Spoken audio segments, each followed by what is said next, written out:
Price the Lord. ಕರ್ತನಾಮಕ್ಕೆ ಮಹಿಮೆ ಉಂಟಾಗಲಿ. ಯೇಸುವಿನ ನಾಮದಲ್ಲಿ ನಾವೆಲ್ಲರೂ ಆತನ ಸಾನ್ನಿಧ್ಯದಲ್ಲಿ ದೇವರು ನಮ್ಮನ್ನು ಒಂದುಗೂಡಿಸಿದ್ದಾನೆ. ಕಳೆದ ದಿವಸಗಳಲ್ಲಿ ನಮ್ಮ ದೇವರು ನಮ್ಮನ್ನು ಪ್ರತಿ ಕ್ಷಣ ಪ್ರತಿ ನಿಮಿಷವೂ ನಮ್ಮನ್ನು ಆತನ ಕಾಪಾಡಿದ್ದಾನೆ. ಒಳ್ಳೆ ಆರೋಗ್ಯನ ಕೊಟ್ಟಿದ್ದಾನೆ. ಈ ಲೋಕದಲ್ಲಿ ನಾವು ನೋಡ್ತೇವೆ ಅನೇಕ ನಾನಾ ರೀತಿಯ ವ್ಯಾಧಿಗಳು, ನಾನಾ ರೀತಿಯ ಸಮಸ್ಯೆ ಪರಿಸ್ಥಿತಿಗಳಿರೋರು ದೇವರು ನಮ್ಮನ್ನು ಕಾಪಾಡಿಕೊಂಡು ಸುರಕ್ಷಿತವಾಗಿ ಇನ್ನೊಂದಾರ್ತಿ ನಾವು ಆತನ ಆರಾಧನೆ ಮಾಡಬೇಕೆಂಬುದು ಆತನ ಒಂದುಗೂಡಿಸಕ್ಕಾಗಿ ನಾವು ಮೊದಲಾಗಿ ನಾವು ಆತನಿಗೆ ಸ್ತೋತ್ರ ಹೇಳುವ. ಯಾಕಂದರೆ ಈ ಉಸಿರು, ಈ ಜೀವಿತ ಎಲ್ಲವೂ ಆತನ ಕೊಟ್ಟದ್ದು, ಆತನ ಮಹಿಮೆಗೋಸ್ಕರ.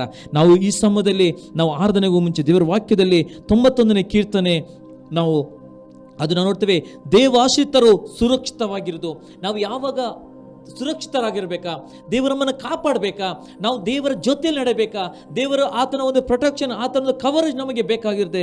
ದೇವ್ರ ವಾಕ್ಯ ಹೇಳ್ತದೆ, ಪರಸ್ಪರನ ಮರ ಹೊಕ್ಕಿರುವವನು ಸರ್ವಶಕ್ತನ ಆಶ್ರಯದಲ್ಲಿ ಸುರಕ್ಷಿತನಾಗಿರುವನು. ನಾನು ಯೆಹೋವನಿಗೆ ನೀನೇ ನನ್ನ ಶರಣನು, ನನ್ನ ದುರ್ಗವು, ನಾನು ಭರವಸೆಯನ್ನು ದೇವರಿಂದ ಹೇಳುತ್ತೇನೆಂಬುದು ದೇವ್ರ ವಾಕ್ಯ ಹೇಳ್ತದೆ. ಯಾಕಂದರೆ ಯಾವಾಗ ದೇವರು ಕಾಪಾಡಬೇಕಾದ್ರೆ ನಾವು ಆತನ ಸಾನ್ನಿಧ್ಯದೊಳಗೆ ನಾವು ಸೇರಬೇಕು. ಯಾವಾಗ ಆ ಕೋಳಿ ಮರಿಗಳು ಯಾವುದೇ ಒಂದು ಆ ಹದ್ದುಗಳನ್ನು ನೋಡುವಾಗ ಅಥವಾ ಯಾವುದೇ ಒಂದು ಸಂಗತಿಗಳನ್ನು ನೋಡುವಾಗ ಅದು ಎಲ್ಲ ಆ ಮರಿ ಆ ತಾಯಿಯ ರೆಕ್ಕೆಯ ಮರೆಯೊಳಗೆ ಹೋಗಿಕೊಂಡು ಕವಚಿ ಅದು ಕೂತುಕೊಳ್ಳೋದು ನೋಡ್ತೇವೆ. ಅದೇ ರೀತಿ ದೇವರ ಆತನ ಮರೆಯೊಳಗೆ, ಆತನ ಸನ್ನಿಧಿಯೊಳಗೆ, ಆತನ ಒಂದು ಆ ಬೇಲಿಯೊಳಗೆ ನಾವು ಇರುವುದಾದರೆ ನಮ್ಮನ್ನು ಮುಟ್ಲಿಕ್ಕೆ ಯಾರಿಂದಲೂ ಸಾಧ್ಯವಿಲ್ಲ. ಯಾಕಂದ್ರೆ ದೇವರ ವಾಕ್ಯ ಹೇಳ್ತದೆ. ಹೌದು, ಯಾಕಂದರೆ ದೇವರು ನಮ್ಮನ್ನು, ಆತನು ತಾಯಿಯ ಒಂದು ಮಗು, ಆ ಮಗನು ತಾಯಿ ಮರೆಯಬಹುದು, ಆದರೆ ದೇವರು ನಾನು ನಿಮ್ಮನ್ನು ಮರೆಯೋದಿಲ್ಲ, ನಿಮ್ಮನ್ನು ಕೈ ಬಿಡುವುದಿಲ್ಲ, ನಾನು ನಿಮ್ಮನ್ನು ಅಂಗೈಯಲ್ಲಿ ಚಿತ್ರಿಸಿಕೊಂಡಿದ್ದೇನೆ, ನಿಮ್ಮ ಕಣ್ಣೀರುಗಳು ಆ ಬುದ್ದಲೆಯಲ್ಲಿ ಶೇಖರಿಸಲ್ಪಟ್ಟಿದೆ. ಹೌದು ಪ್ರಿಯರೇ, ದೇವರು ಅಂಥ ಒಂದು ಪ್ರೀತಿಯಲ್ಲಿ ನಮ್ಮನ್ನು ಆತನು ನಡೆಸುವಂಥ ದೇವರಾಗಿದ್ದೇನೆ. ಅದಕ್ಕೆ ದೇವರು ಹೇಳ್ತಾನೆ, ಅವನು ನನ್ನಲ್ಲಿ ಆಸಕ್ತನಾಗಿರುವುದರಿಂದ ಅವನು ರಕ್ಷಿಸುತ್ತೇನೆ, ನನ್ನ ನಾಮವನ್ನು ಅರಿತನಾಗಿರುವುದರಿಂದ ಅವನನ್ನು ಉದ್ಧರಿಸ್ತೇನೆ. ನಮ್ಮನ್ನು ಉದ್ಧಾರ ಮಾಡಬೇಕಾ, ನಮ್ಮನ್ನು ದೇವರು ರಕ್ಷಿಸಬೇಕಾ, ನಮ್ಮನ್ನು ದೇವರು ಕಾಪಾಡಬೇಕಾ, ನಮ್ಮನ್ನು ಉನ್ನತಿಗೆ ತರಬೇಕಾ, ದೇವರು ಒಂದೇ ಹೇಳ್ತಾನೆ, ಆತನ ಆಶ್ರಯದೊಳಗೆ ನಾವು ಬರಬೇಕು. ನಾವು ಆಶ್ರಯದಲ್ಲಿ ಇರುವುದಾದರೆ ನಮಗೆ ಯಾವುದೇ ವ್ಯಾಧಿ ಆಗಲಿ, ಯಾವುದೇ ಈ ಲೋಕದ ಸಂಗತಿ ಆಗಿರ್ಬೋದು, ಯಾವುದೇ ರೀತಿಯ ದುಷ್ಟನ ಕಾರ್ಯಗಳಾಗಿರ್ಬೋದು, ಯಾವುದೇ ಸೈತನ ಕುಯಿತುಗಳಾಗಲೂ ನಮ್ಮನ್ನು ಮುಟ್ಲಿಕ್ಕೆ ಆಗುವುದಿಲ್ಲ. ಯಾಕಂದರೆ ದೇವರು ಕೀರ್ತನೆಗಳನ್ನು ಹೇಳ್ತಾನೆ, ನಿನ್ನ ಮಗ್ಗುಲಲ್ಲಿ 1000 ಜನರು, ನಿನ್ನ ಬಲಗಡೆಯಲ್ಲಿ 10,000 ಸತ್ತು ಬಿದ್ದರು, ನಿನಗೇನು ತಟ್ಟುವುದಿಲ್ಲ. ಕಣ್ಣಾರೆ ಕಂಡು ದುಷ್ಟರಿಗೆ ಪ್ರತಿದಿನ. ಯಾರು ದುಷ್ಟರು? ದೇವರ ವಾಕ್ಯವನ್ನು ವಿರೋಧಿಸಿಕೊಂಡು, ದೇವರ ಆಜ್ಞೆಗಳನ್ನು ಮುರಿದುಕೊಂಡು ದೇವರಿಗೆ ಅವಿರೋಧಿಗೆ ಹೋಗಿ ಬೀಳುತ್ತಾರೆ, ಅವರು ದುಷ್ಟರಾಗಿರ್ತಾರೆ. ಯಾವ ದೇವರ ಸನ್ನಿಧಿಗೆ ದೇವ ನಮ್ಮನ್ನು ತೊಳೆ ಪಶ್ಚಾತ್ತಾಪ ಪಡ್ತೇವೋ, ತಗ್ಗಿಸಿಕೊಳ್ತೇವೋ, ಆಗ ದೇವರಿಗೆ ನಾವು ಪ್ರೀತಿಯ ಮಕ್ಕಳಾಗುತ್ತೇವೆ. ಅದೇ ರೀತಿ ನಾವು ಇವತ್ತು ಈ ಸಮಯದಲ್ಲಿ ನಾವು ಆರಾಧನೆ ಮಾಡಲಿಕ್ಕೋಸ್ಕರ ಬಂದಿದ್ದೇವೆ. ನಾವು ಈ ಸಮಯದಲ್ಲಿ ಆತನ ಆಶ್ರಯಕ್ಕೆ ಓಡಿಕೊಂಡು ಬರುವ, ಆತನ ಸಾನ್ನಿಧ್ಯ ನಮಗೆ ಬೇಕು. ಆತನ ಪ್ರಸನ್ನತೆಯಲ್ಲಿ ನಮ್ಮನ್ನು ಪರಿಪೂರ್ಣವಾಗಿ ಒಪ್ಪಿಸಿಕೊಳ್ಳೋಣ. ಆತ ನಮ್ಮ ಮಧ್ಯದಲ್ಲಿ ಚಲಿಸ್ತಾ ಇದ್ದಾನೆ. ಪವಿತ್ರಾತ್ಮ, ಯಾಕಂದ್ರೆ ದೇವರ ವಾಕ್ಯ ಹೇಳ್ತದೆ, ಎಲ್ಲಿ 2-3 ನನ್ನ ನಾಮದಲ್ಲಿ ಸೇರಿ ಬರುತ್ತಾರೋ ಅವರ ಮಧ್ಯದಲ್ಲಿ ನಾನು ಇದ್ದೇನೆ ಎಂಬುದು. ದೇವರಾತ್ಮನ ಇವತ್ತು ನಮ್ಮ ಮಧ್ಯದಲ್ಲಿದ್ದಾನೆ. ದೇವರಾತ್ಮನ ತಿರುಗಾಡ್ತಾ ಇದ್ದಾನೆ. ದೇವರಾತ್ಮನಿಗೆ ನಾವು ರೆಸ್ಪೆಕ್ಟ್, ಗೌರವಿಸುವುದಾದರೆ ಆತನು ಪರಿಪೂರ್ಣವಾಗಿ ನಮ್ಮ ಆರಾಧನೆ ಆತನು ಮೆಚ್ಚುವನಾಗಿದ್ದಾನೆ. ಆತನ ಒಂದು ಚಲಿಸುವಿಕೆ, ಆತನ ಒಂದು ಸ್ಪರ್ಶತೆಯನ್ನು ನಾವು ಕಾಣಲಿಕ್ಕೆ, ನಾವು ಸ್ಪರ್ಶತೆ ಮಾಡಲಿಕ್ಕೆ ಮಾತ್ರ ಸಾಧ್ಯ ಉಂಟು. ಯಾಕಂದ್ರೆ ಕೀರ್ತನೆಯಲ್ಲಿ 34ನೇ ಕೀರ್ತನೆ 8ರ ವಾಕ್ಯ ಹೇಳ್ತದೆ, ಯೆಹೋವನು ಸರ್ವೋತ್ತಮನೆಂದು ಅನುಭವದಿಂದ ಸವಿದು ನೋಡಬೇಕು. ನಾವು ಆತನನ್ನು ಸ್ಪರ್ಶಿಸಿ, ಆತನ ಮುಟ್ಟಿಕೊಂಡು, ಆತನ ದೇವರು ಒಳ್ಳೆಯವನಾಗಿದ್ದಾನೆ, ದೇವರು ಒಳ್ಳೆಯವನಾಗಿದ್ದಾನೆ ಎಂಬುದು ನಾವು ಕೀರ್ತಿಸೋರಾಗಬೇಕು. ಅದಕ್ಕೋಸ್ಕರ ಈ ಸಮಯದಲ್ಲಿ ನಾವು ಆರಾಧನೆಗೆ ಹೋಗೋ ಮುಂಚೆ ನಮ್ಮನ್ನು ತಗ್ಗಿಸಿಕೊಳ್ಳುವ. ದೇವ, ಹೌದು ಕರ್ತನೆಪ್ಪ, ನಾನು ಯಾವ ಕ್ಷೇತ್ರದಲ್ಲಿ ಸ್ವಾಮಿ ಇನ್ನೂ ನಿನ್ನ ಸಾನ್ನಿಧ್ಯಕ್ಕೆ ನಾನು ಬರಲಿಲ್ಲ, ಯಾವ ಕ್ಷೇತ್ರದಲ್ಲಿ ಸ್ವಾಮಿ ನನ್ನ ಬಲದಲ್ಲಿ ನಾನು ಹೋಗುತ್ತಾ ಇದ್ದೇನೆ, ಆ ಒಂದು ಕ್ಷೇತ್ರವನ್ನು ಪರಿಪೂರ್ಣವಾಗಿ ತ್ಯಜಿಸಿಕೊಂಡು ದೇವರ ಆಶ್ರಯಕ್ಕೆ ಓಡಿಕೊಂಡು ದೇವರ ಆಶ್ರಯಕ್ಕೆ ನಮ್ಮನ್ನು ಒಪ್ಪಿಸೋದರೆ ದೇವ ನಮ್ಮನ್ನು ನಡೆಸು. ಪವಿತ್ರಾತ್ಮನೇ ನಮ್ಮನ್ನು ನಡೆಸು. ದೇವರನ್ನು ನಂಬುತ್ತೇವೆ ಕರ್ತನೆಪ್ಪ, ನಿನ್ನ ವಿಶೇಷವಾದ ಆ ಮಹಿಮೆಯು ಈ ಮಂಡಳಿ ಆವರಿಸಬೇಕು.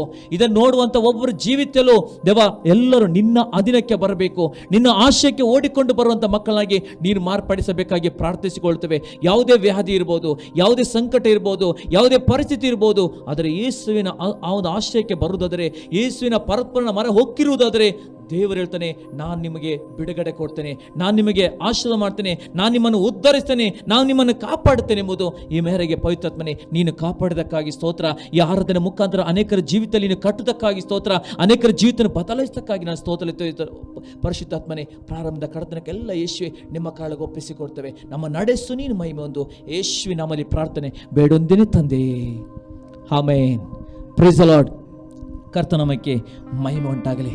ನಾವು ಹೇಳುವ, ಯೇಸುವೆ ನಾವು ನಿನ್ನ ಆಲಯ, ಉಕ್ಕಿಸು ನಮ್ಮಲ್ಲಿ ಜೀವಜಲ, ಉಕ್ಕಿಸು ನಮ್ಮಲ್ಲಿ ಜೀವಜಲ.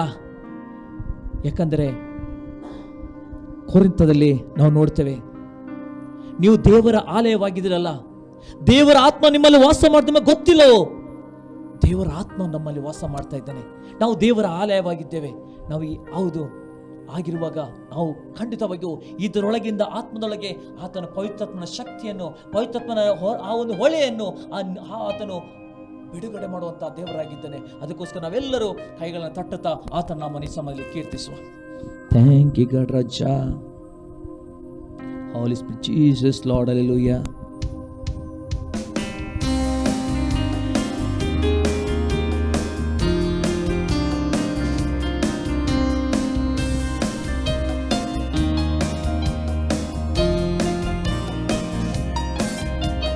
ಯೇಸುವೇ ನಾವು ನಿನ್ನ ಆಲಯ, ಉಕ್ಕಿಸು ನಮ್ಮಲ್ಲಿ ಜೀವಜಲ.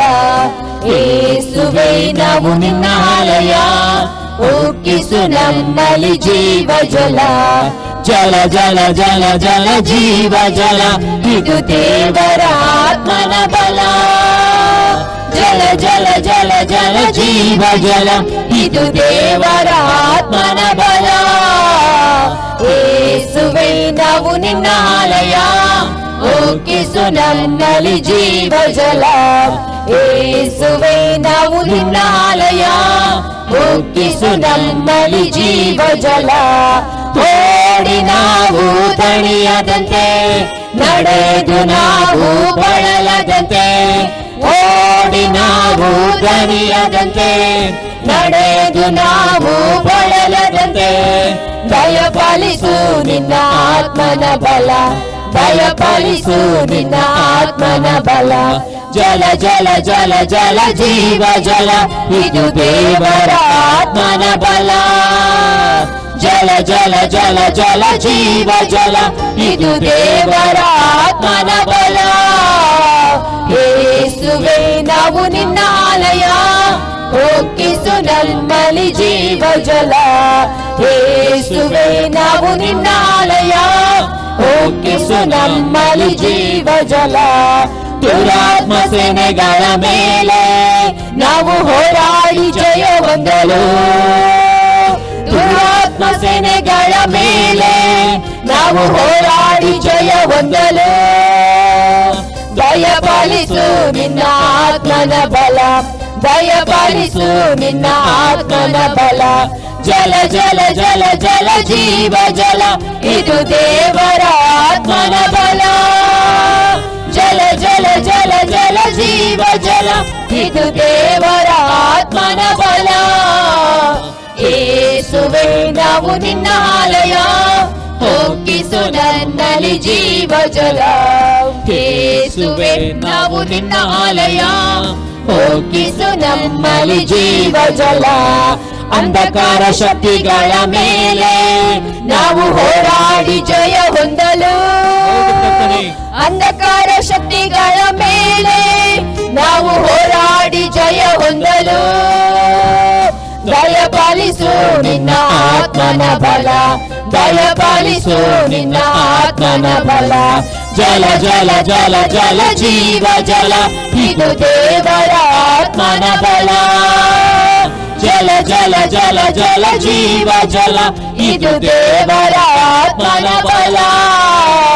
ಯೇಸುವೇ ನಾವು ನಿನ್ನ ಆಲಯ, ಉಕ್ಕಿಸು ನಮ್ಮಲ್ಲಿ ಜೀವಜಲ.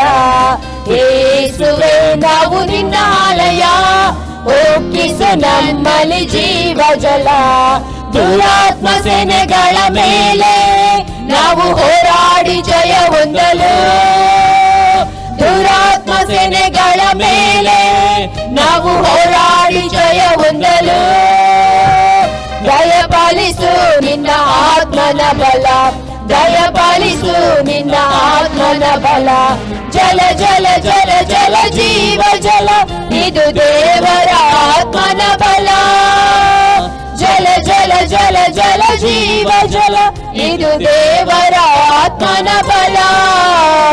ಯೇಸುವೆ ನಾವು ನಿನ್ನ ಆಲಯ, ಉಕ್ಕಿಸು ನನ್ನಲ್ಲಿ ಜೀವ ಜಲ. ಯೇಸುವೆ ನಾವು ನಿನ್ನ ಆಲಯ, ಉಕ್ಕಿಸು ನನ್ನಲ್ಲಿ ಜೀವ ಜಲ. ಯೇಸುವೆ ನಾವು ನಿನ್ನ ಆಲಯ, ಉಕ್ಕಿಸು ನಮ್ಮಲ್ಲಿ ಜೀವ ಜಲ.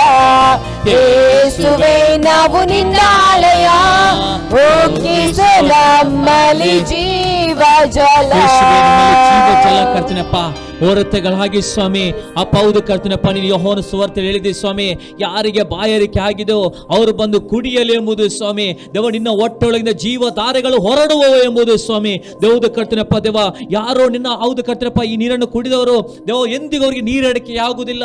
ದೇವದು ಸ್ವಾಮಿ, ಇನ್ನು ಮುಂದೆ ಅವರು ನಿತ್ಯತ್ವವನ್ನು ಹೊಂದಿಕೊಳ್ಳುತ್ತಾರೆ ಎಂಬುದು ಹೇಳ್ತದೆ ಸ್ವಾಮಿ. ಹೌದು ಕರ್ತನಪ್ಪ, ಆ ರೀತಿಯಲ್ಲಿ ನಿನ್ನ ಒಂದು ನೀರನ್ನು ಕುಡಿದರೆ, ನೀನು ಕೊಟ್ಟ ಮಹಿಮೆ ತುಂಬುದಾದರೆ ಸ್ವಾಮಿ ದೇವ ನಮಗೆಂದಿಗೂ ಕರ್ತನಪ್ಪ ಈ ಲೋಕದಲ್ಲಿ ಯಾವುದೇ ಸಂಗತಿ ನಮ್ಮನ್ನು ಮುಟ್ಟುವುದಿಲ್ಲ ಕರ್ತನಪ್ಪ. ಯಾಕಂದ್ರೆ ಎಲ್ಲ ದುರಾತ್ಮನ ಸೇನೆಗಳನ್ನು ನಾಶ ಮಾಡೋದ ದೇವರು, ಎಲ್ಲ ಅಂಧಕಾರ ಶಕ್ತಿಗಳನ್ನು ನಾಶ ಮಾಡೋದ ದೇವರು ಅದು ನೀನಾಗಿದ್ದಿ ಕರ್ತನಪ್ಪ.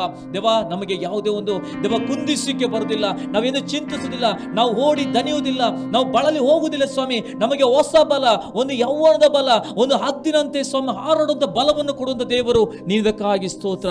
ನಾವು ಕೇಳ್ತೇವೆ, ಯೇಸು ನನ್ನೊಂದಿಗಿರುವಾಗ ನಾವು ಭಯ ಪಡುವುದಿಲ್ಲ, ನಾವು ಹೆದರುವವರಲ್ಲ ಎಂಬುದು ಸ್ವಾಮಿ. Thank you, God Raja, Holy Spirit, Jesus, Lord.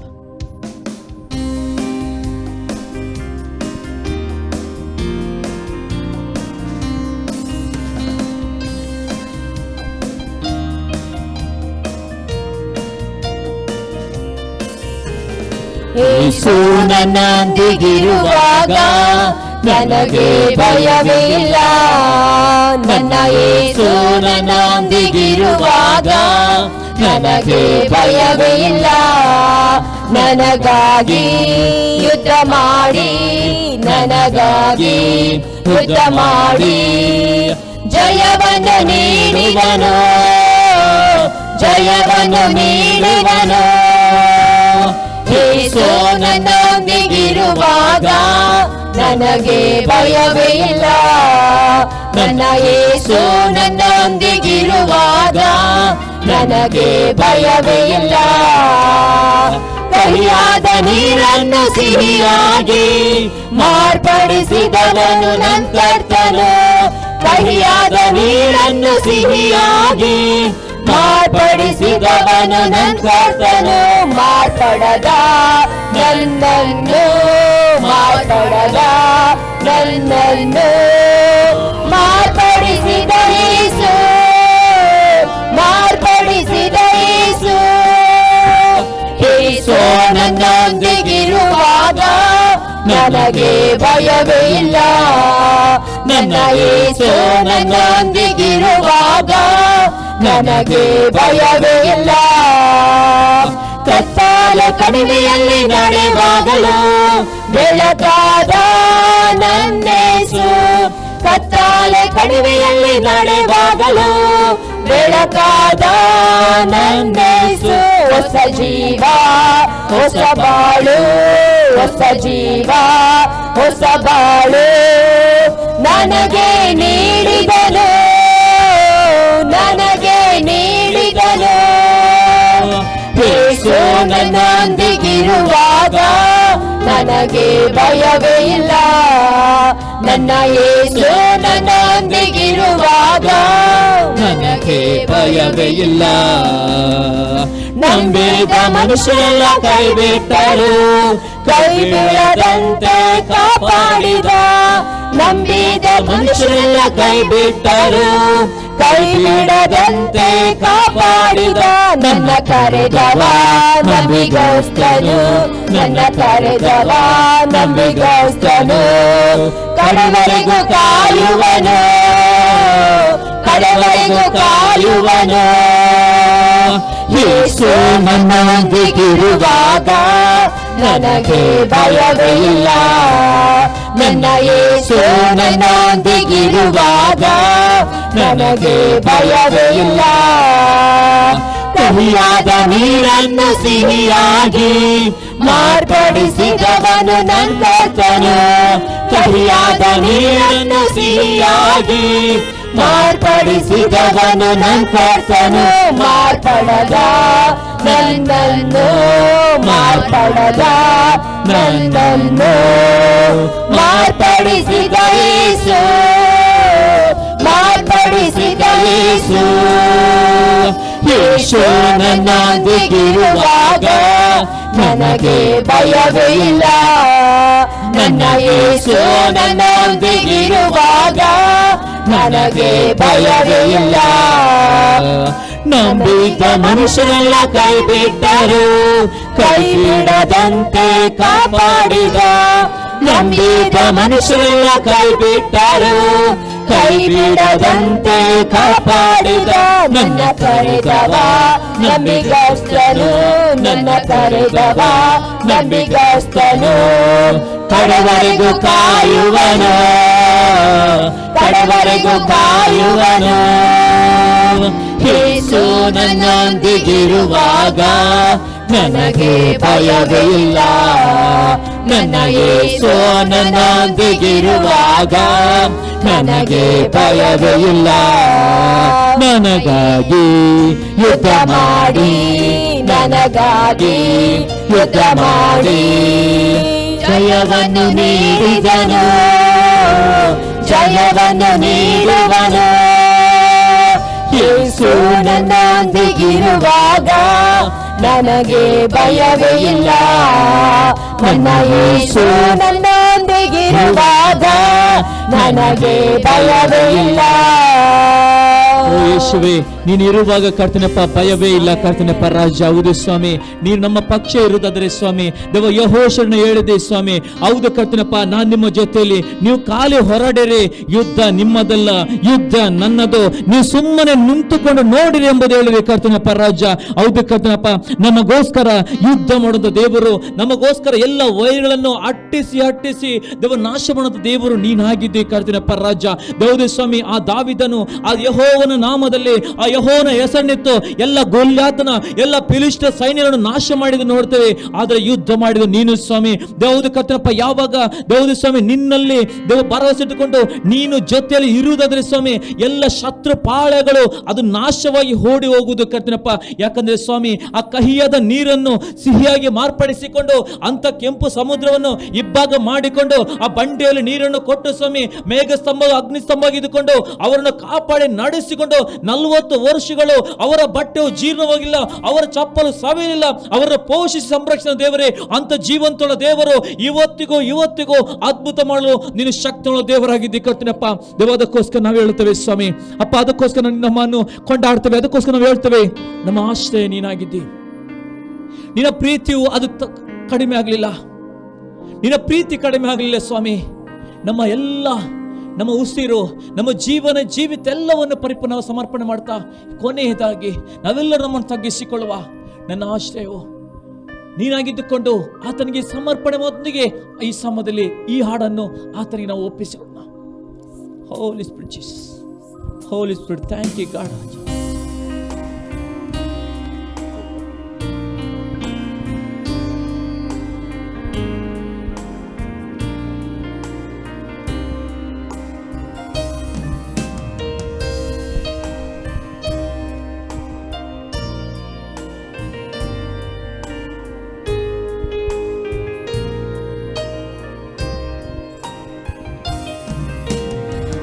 ಆಶ್ರಯವು ನೀನೇ యేసయ్య, ನನ್ನ ಆಧಾರವು ನೀನೇ యేసయ్య.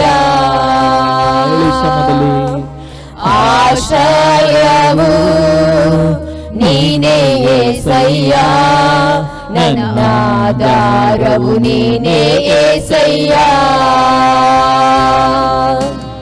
ಆರಾಧನೆ ಆರಾಧನೆ ಆರಾಧನೆ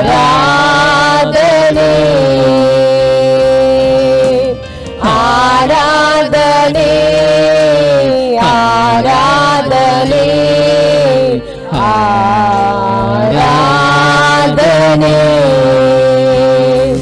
ನಿನ್ನಿಂದಾಗದ ಕಾರ್ಯವು ಒಂದು ಇಲ್ಲ,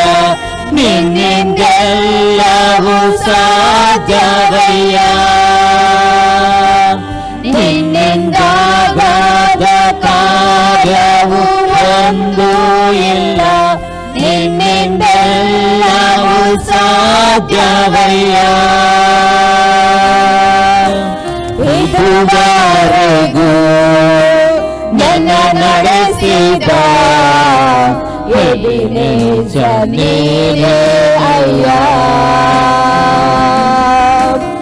ಇದುವರೆಗೂ ನನ್ನ ನಡೆಸಿದ ಎಬಿನೇಜರ್ ನೀನೇ ಅಯ್ಯ. ಆರಾಧನೆ ಆರಾಧನೆ ಯಾವುದು ಕಾರ್ಯವು ಅದು ಆರಾಧನೆ ಆರಾಧನೆ ನನ್ನ ಆರಾಧನೆ. ಕಷ್ಟದ ದಿನದಿ ನನ್ನಾಯ ಜೊತೆಗಾರನೆ, ನನ್ನ ಕಣ್ಣೀರಿನ ಸಮಯದಲ್ಲೇ.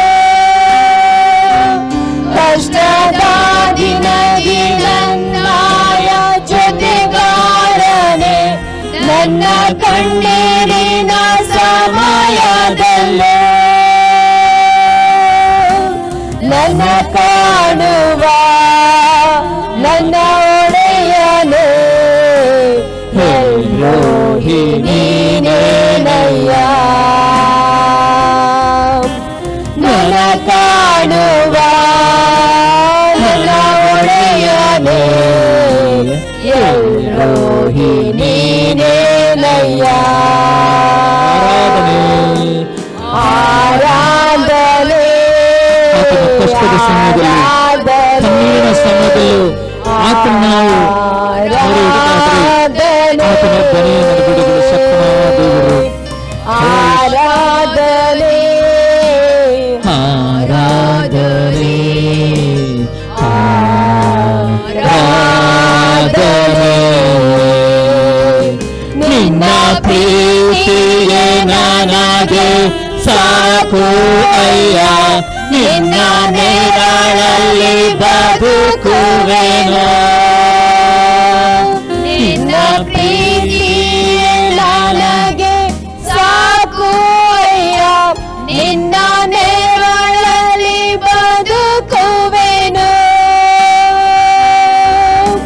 ನನ್ನ ನಡೆಸುವ ನನ್ನ ಕುರುಬನೇ, ಯೆಹೋವರುವ ನೀನೇ.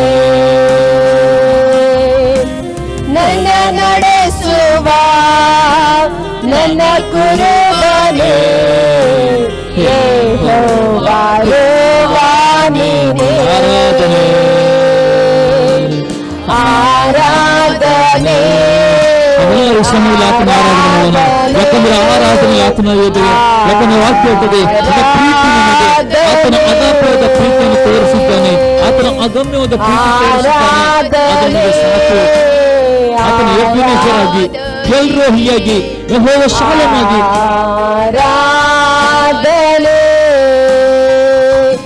ನಿನ್ನಿಂದಾದ ಕಾರ್ಯವು ಒಂದು ಇಲ್ಲ, ನಿನ್ನಿಂದೆಲ್ಲವೂ ಸಾಧ್ಯವಯ್ಯ. ನಿನ್ನಿಂದಾದ ಕಾರ್ಯವು ಒಂದು ಇಲ್ಲ, ನಿನ್ನಿಂದೆಲ್ಲವೂ ಸಾಧ್ಯವಯ್ಯ. ಇದುವರೆಗೂ ನನ್ನ ನಡೆಸಿದ ಎಬಿನೇಜರ್ ನೀನೇನಯ್ಯ. ಇದುವರೆಗೂ ನನ್ನ ನಡೆಸಿದ ಎಬಿನೇಜರ್ ನೀನೇನಯ್ಯ. ಆರಾಧನೆ ಆರಾಧನೆ ಆರಾಧನೆ ಆರಾಧನೆ ಆರಾಧನೆ ಆರಾಧನೆ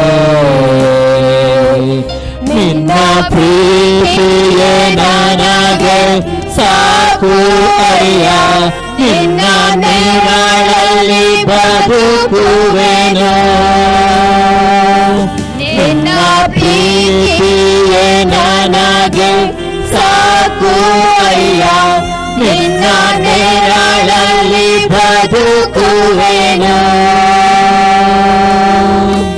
ನನ್ನ ನಡೆಸುವ ನನ್ನ ಕರುಣೆ ಯೆಹೋವನೇ ನೀನೇ. ನನ್ನ ನಡೆಸುವ ನನ್ನ ಕರುಣೆ ಯೆಹೋವನೇ ನೀನೇ. ಆರಾಧನೆ ನಮ್ಮ ಕೈಯಲ್ಲಿ ಮೇಲೆ ಇಟ್ಟುಕೊಳ್ಳುವ. ಯಾಕಂದ್ರೆ ನಾವು ಹೇಳುವ ಸಮಯದಲ್ಲಿ ಆತನ ಗೊತ್ತಿನ ಆರಾಧನೆ, ಆತನಿಂದ ಆಗುವಂತ ಕಾರ್ಯಗಳು ಒಂದೂ ಇಲ್ಲ. ಎಲ್ಲವನ್ನೂ ಆತನ ಮಾಡಲು ಶಕ್ತಿ ನಮ್ಮದು ನಂಬುವ ಈ ಸಮಯದಲ್ಲಿ ನಾವು ನಂಬಿಕೆಯುಳ್ಳವರಾಗಿದ್ದುಕೊಂಡು ನಾವು ಕಣ್ಣುಗಳ ಮುಚ್ಚಿಕೊಳ್ಳುತ್ತಾ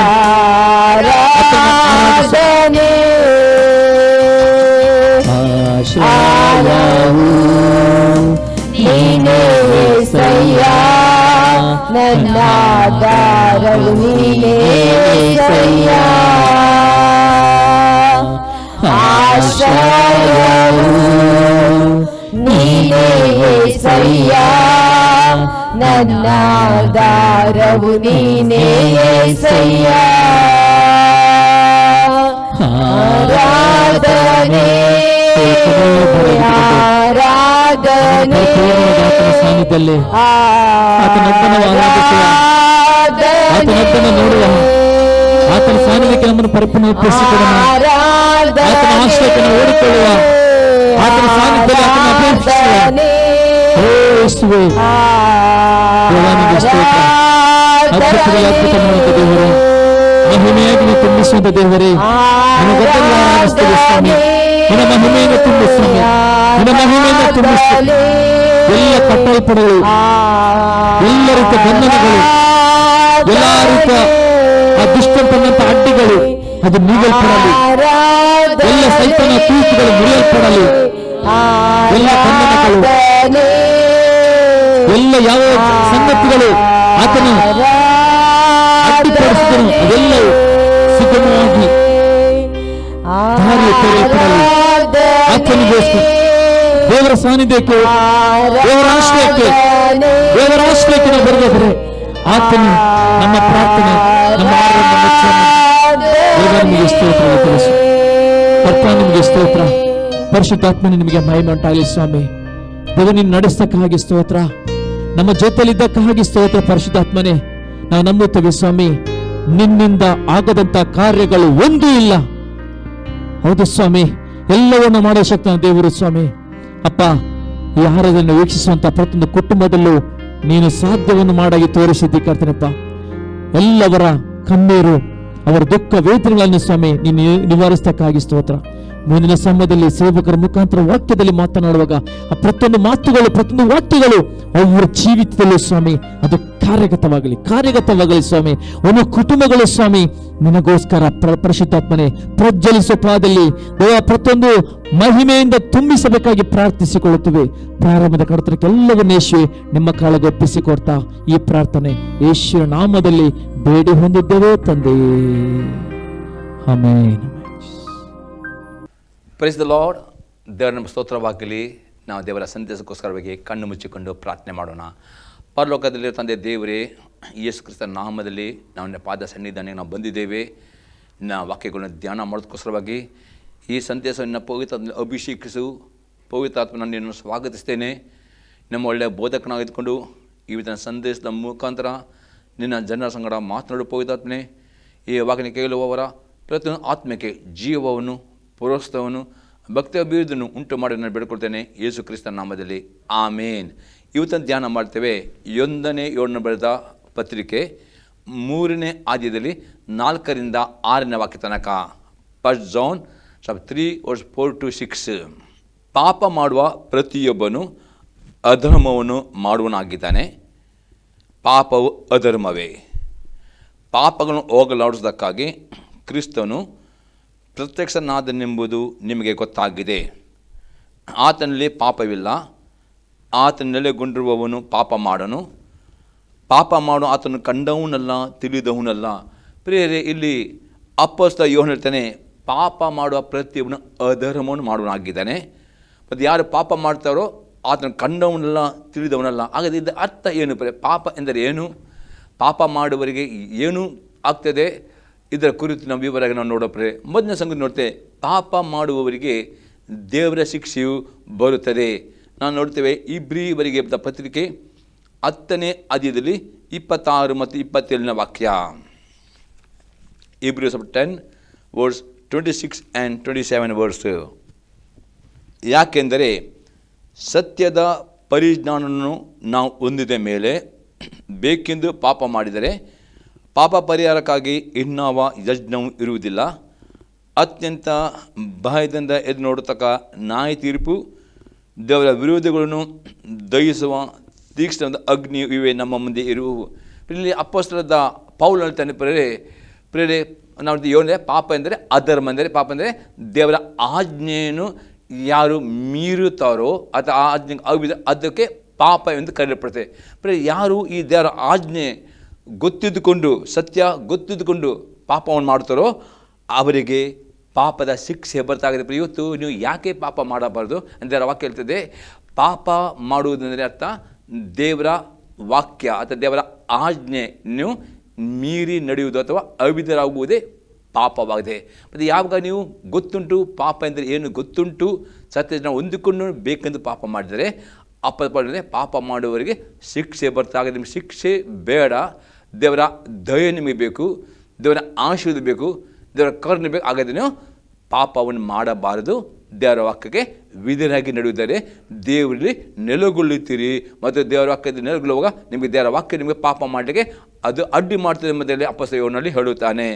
ಇನ್ನೊಂದು ಎಕ್ಸಾಂಪಲ್ ನೋಡ್ತೇವೆ, ಇಬ್ರಿಯವರಿಗೆ ಬರೆದ ಪತ್ರಿಕೆ 12ನೇ ಅಧ್ಯಾಯದಲ್ಲಿ 5ರಿಂದ 13ನೇ ವಾಕ್ಯ ತನಕ. ಮಕ್ಕಳಿಗೆ ಹೇಳುವಂತೆ ನಿಮಗೆ ಹೇಳಿದ ಎಚ್ಚರಿಕೆಯ ಮಾತನ್ನು ಮರೆತು ಬಿಟ್ಟಿದ್ದೀರೋ, ಏನೆಂದರೆ ಮಗನೇ, ಕರ್ತನ ಶಿಕ್ಷೆಯನ್ನು ತಾತ್ಸಾರ ಮಾಡಬೇಡ, ಆತನನ್ನು ಗದರಿಸುವಾಗ ಬೇಸರಗೊಳ್ಳಬೇಡ. ಕರ್ತನನ್ನು ಪ್ರೀತಿಸುವವನನ್ನೇ ಶಿಕ್ಷಿಸ್ತಾನೆ, ತಾನು ಸೇರಿಸಿಕೊಳ್ಳುವ ಪ್ರತಿಯೊಬ್ಬ ಮಗನನ್ನು ಹೊಡೆಯುತ್ತಾನೆ ಎಂಬುದು. ಹೇಳ್ತಾನೆ, ದೇವರು ಯಾರ್ಯಾರು ಯೇಸುವನ್ನು ನಂಬಿಕೆ ಇಟ್ಟಿದ್ದಾರೋ ಮತ್ತು ನೀರು ಮುಳುಗಿ ದಿಷ್ಟ ಅಂದುಕೊಂಡಿದ್ದೀರಿ, ನೀವು ದೇವರ ಮಕ್ಕಳಾಗಿದ್ದೀರಿ. ದೇವರ ಮಕ್ಕಳ ಅಧಿಕಾರ ಕೊಟ್ಟಿದ್ದಾನೆ. ಆಗ ದೇವರನ್ನು ತಂದೆ ಆಗಿದ್ದಾನೆ. ತಂದೆಯ ದೇವರು ತನ್ನ ಮಕ್ಕಳು ತಂದೆಯ ಚಿತ್ತ ಪ್ರಕಾರ ನಡೆಯಬೇಕು. ತಂದೆಯ ಮಾತಿಗೆ ದೇವರ ಚಿತ್ತವಾಗಿದೆ.